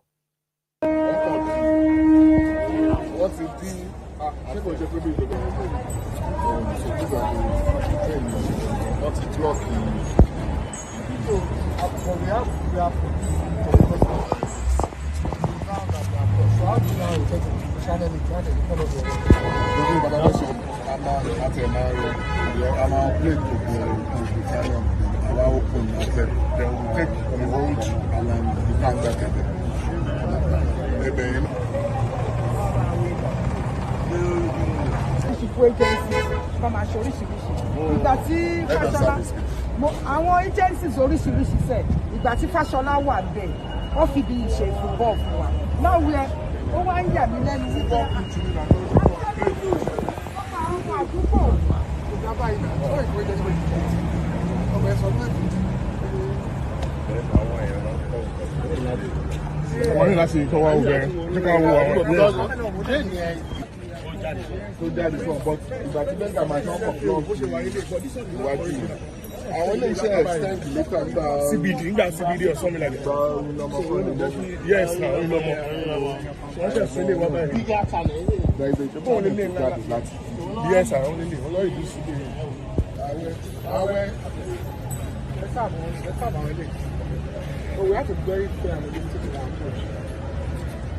These ones have been approached already, and the government we just started to want to play. So let us even start from our own inside. And the one of these come by the house first.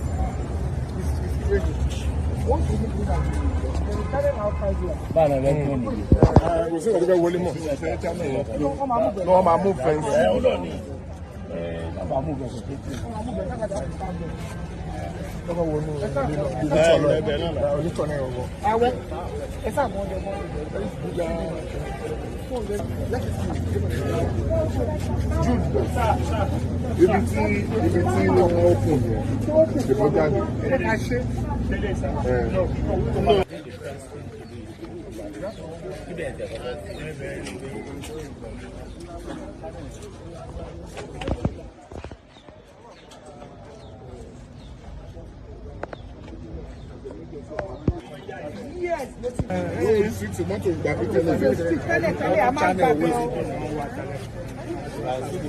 tẹ́lẹ̀ a máa ń gbà.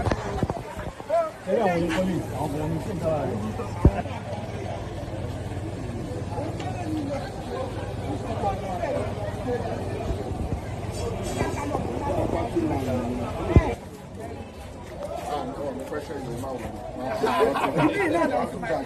Àwọn tí a ṣe ẹ mọ́tò lè bẹ̀rẹ̀.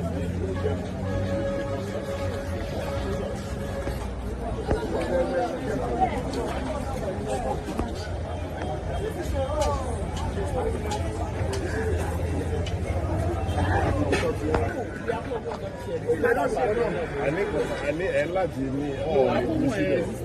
Ìjọba wọn ti jọ àwọn oníkè àwọn onímọ́tò nìkan lọ́dọ̀dọ̀ fún ìjọyìn. Adébíyì náà. Nígbà akọ́kọ̀ yẹn gbọ́dọ̀ bá lọ padà ó ti padà. Ẹ jẹ́ ká dé bẹ̀. Ẹ jẹ́ ká dé bẹ̀. Ṣé bí abẹ́ wa? So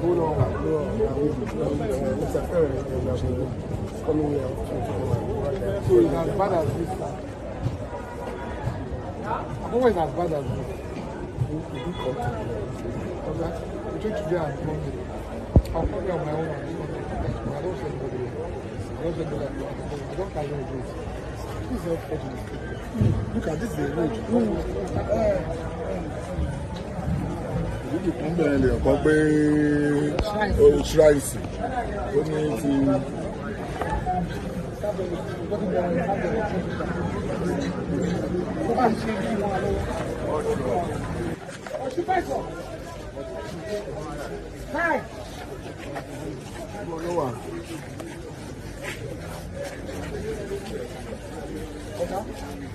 Nobody that is nobody, and I mean nobody. Nobody will come here when I come back here tomorrow on my own. Look at what they are doing here. You don't even know.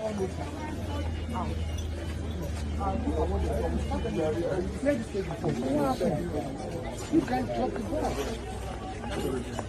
Everybody should go. Every somebody gets over there. It's not fair to people that pay taxes.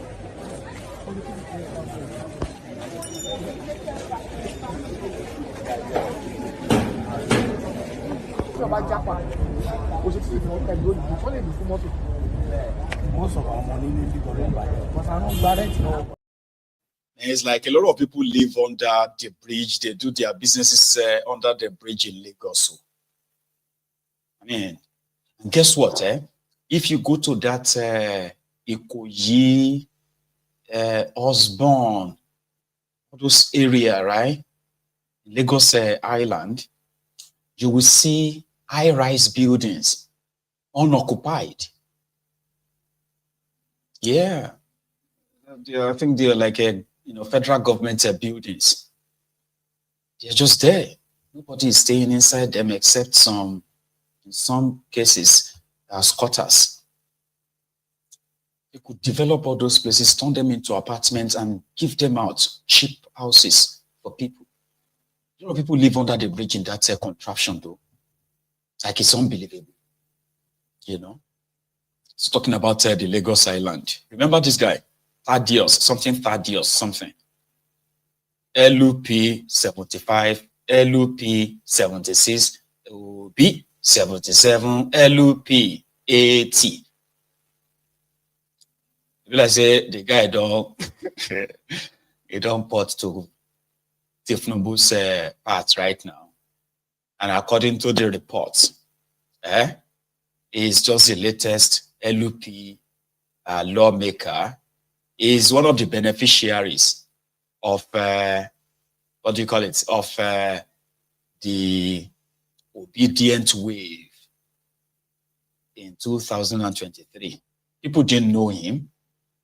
It was just the idea of LUP from top to bottom. And he was lucky, he benefited. Today, the guy is pretty much like Omo. If let's say I go align with Tinubu. So he took this picture, posted it online, and because he wants to belong to the main group. So normally, his case should be like that of the River State. Abi? I don't think there is any crisis in Labour Party. He hasn't decamped, but it's just going to be a matter of time. We've had about 3 or 4 LUP lawmakers in Abuja who have abandoned the obedient for APC. Egbekegbe. Yeah, they've joined APC. You just used your LUP as a bridge, the bridge to the other side. You know, I know some of you who are still waiting for your 2027 charade. I cannot unsend this. His name is Thaddeus something. So a lot of them will still use you to get to their political destination. Okay? Just thought I should share that with you. Thank you. Right.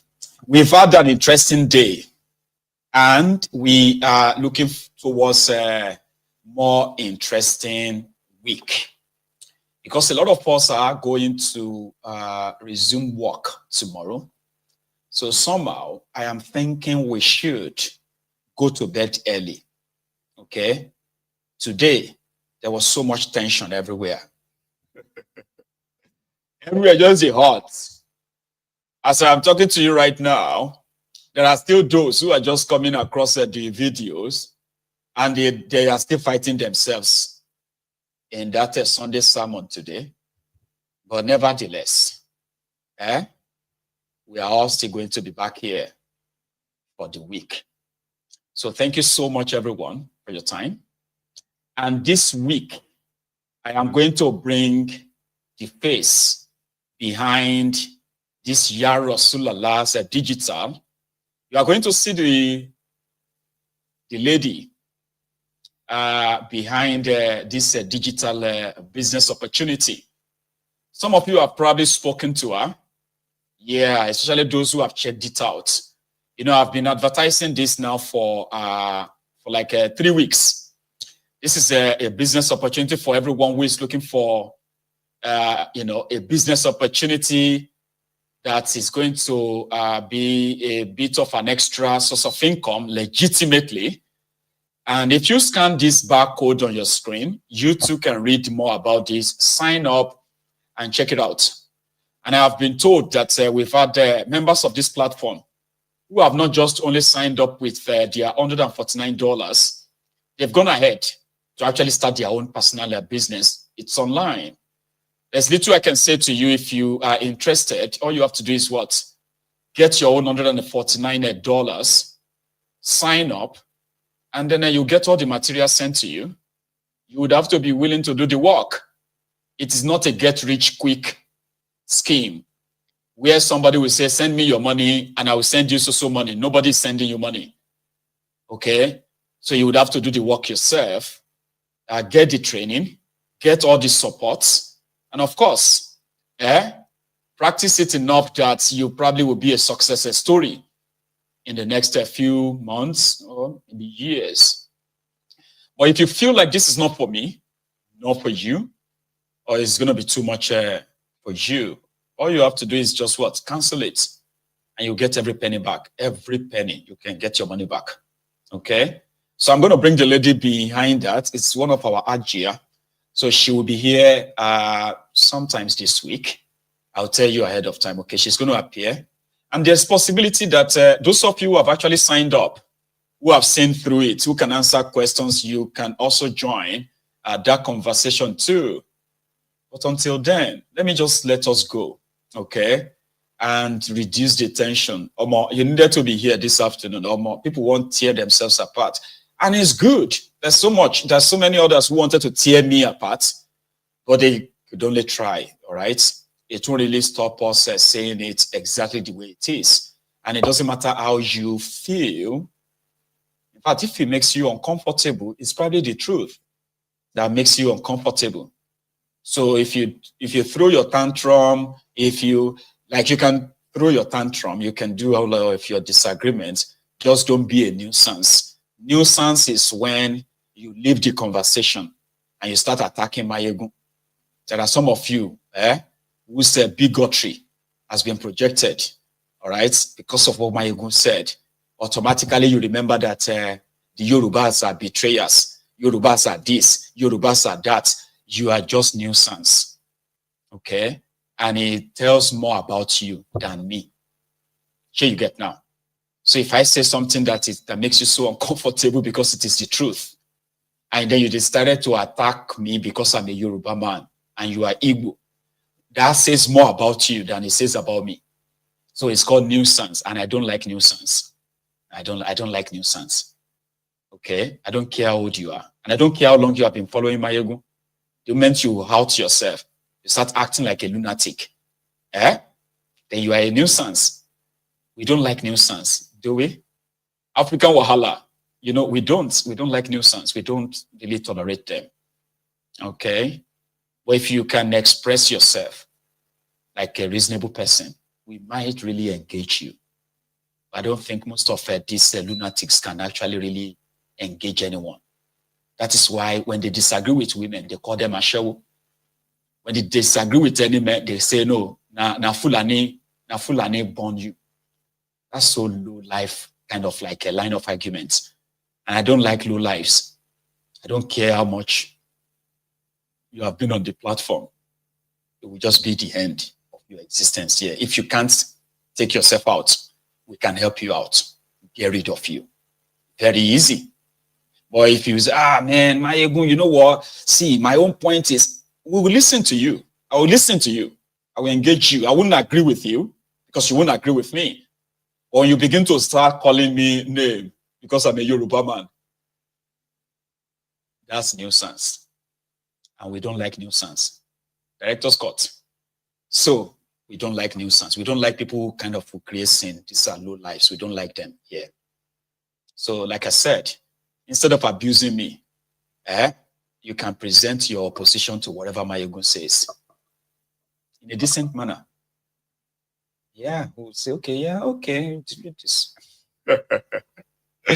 Anyway, we'll go to bed, okay? I'm going to see you again tomorrow.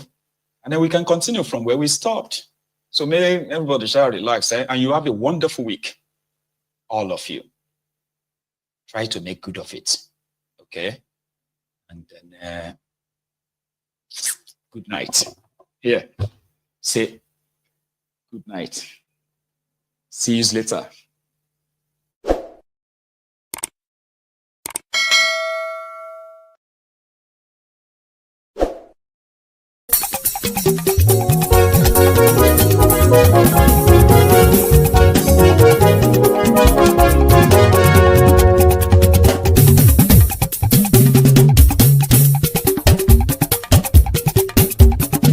Mayegun làwa mọ̀ làmọ̀ tó dòdòdò.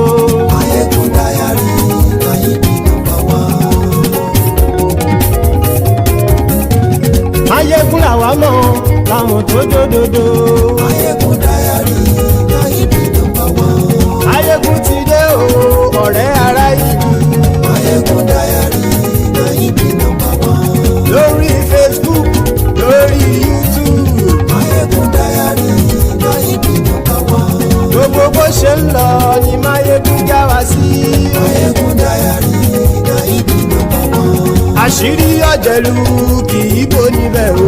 Mayegun Diary, Mayegun #1. Bó bá ṣe eré, àní Mayegun máa wí.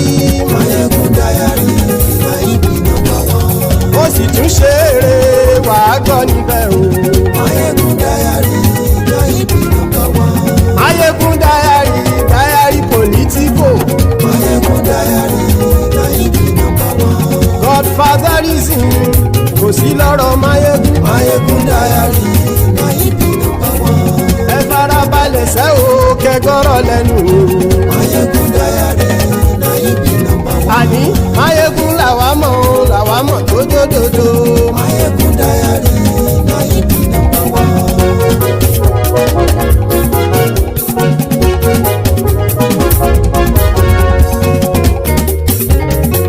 Àní ẹ̀sùn ràkì.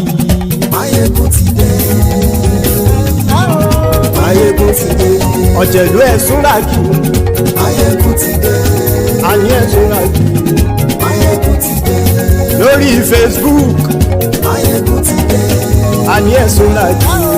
Máyégún ti dé. Lórí YouTube. Máyégún ti dé. Àní ẹ̀sùn ràkì.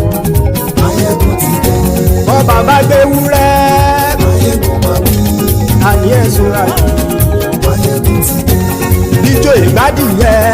Máyégún máa wí. Àní ẹ̀sùn ràkì. Máyégún ti dé. Bí pẹ̀sìdó bá rúfin o. Máyégún máa wí. Àní ẹ̀sùn ràkì. Máyégún ti dé. Bí gómìnà kówó jẹ. Máyégún máa wí. Àní ẹ̀sùn ràkì. Máyégún ti dé. Ọlọ́pàá tí ń darí bá. Máyégún máa wí. Àní ẹ̀sùn ràkì. Máyégún ti dé. Aṣòfin tí ń rúfin o. Máyégún máa wí. Àní ẹ̀sùn ràkì. Máyégún ti dé. Òpùrọ́ olóṣèlú. Máyégún máa wí. Àní ẹ̀sùn ràkì. Máyégún ti dé. Ọ̀jẹ̀lú ẹ̀sùn ràkì. Máyégún ti dé. Àní ẹ̀sùn ràkì. Máyégún ti dé.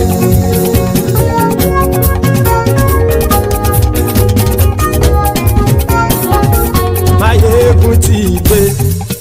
Gbogbo ọ̀jẹ̀lú ẹ̀sùn ràkì. Máyégún ti dé. Gbogbo ọ̀jẹ̀lú ẹ̀sùn ràkì. Ṣùgbọ́n ní bá ti ṣe èyí tó yẹ kí wọ́n ṣe, ọmọ bá dèrò ní fi wọ́n níran o. Máyégún ti dé. Gbogbo ọ̀jẹ̀lú ẹ̀sùn ràkì. Máyégún ti dé. Gbogbo ọ̀jẹ̀lú ẹ̀sùn ràkì. Ṣùgbọ́n ní bá ti ṣe èyí tó yẹ kí wọ́n ṣe, ọmọ bá dèrò ní fi wọ́n níran. Wọ́n fowó bẹ́ẹ̀ o, Máyégún ó sọ pé wọ́n ò bẹ́ẹ̀. Wọ́n fowó bẹ́ẹ̀, Máyégún ó sọ pé wọ́n ò bẹ́ẹ̀. Oníkan ṣáàtì ṣe èyí tó yẹ kí wọ́n ṣe, fáwọn ará ìlú tó gbé wọn débẹ̀ o. Máyégún ti dé. Gbogbo ọ̀jẹ̀lú ẹ̀sùn ràkì. Máyégún ti dé. Gbogbo ọ̀jẹ̀lú ẹ̀sùn ràkì. Ṣùgbọ́n ní má ti ṣe yìí tó yẹ kí wọ́n ṣe, ọmọ bá dẹ́rọ̀ ò ní fi wọ́n níran. Kì máa yí ṣeré, ọ̀rọ̀ yìí kì í ṣẹ̀fẹ̀. Kì máa yí ṣeré, ọ̀rọ̀ yìí kì í ṣẹ̀fẹ̀. Ẹni bá ti lè lẹ́bọ̀ lẹ́rù o, ọmọ bá dèrò kàṣà ìtú wọn síta. Máyégún ti dé. Gbogbo ọ̀jẹ̀lú ẹ̀sùn ràkì. Máyégún ti dé. Gbogbo ọ̀jẹ̀lú ẹ̀sùn ràkì. Ṣùgbọ́n ní bá ti ṣe yìí tó yẹ kí wọ́n ṣe, ọmọ bá dẹ́rọ̀ ò ní fi wọ́n níran. Tẹnitẹni ọmọ Máyégún ọ̀rẹ́ ara ìlú mọ̀mọ́ ni mo fọlọ́run ṣọ́ ẹ̀ bá kìlẹ́bù. Lóòótọ́ olódodo ìlú ọ̀tá ìlú mọ̀mọ́ ni ìwọ ṣá máa ń ṣọ́ra kò sì mọ́ bẹ̀rù. Bọ́tà ń lè rí bóníṣègùn lé káwọn mọ̀mọ́ fi ṣera wọn ni ó ti dẹrùn tí wọn ò gbọ́dọ̀ sè mọ́bẹ̀. Èèpo ọ̀bọ lọmọ bá dérò tàjẹ́ ò gbọ́dọ̀ jẹ́, ó ti dọba lórí abínú ẹni kò sì mọ́ bùyà.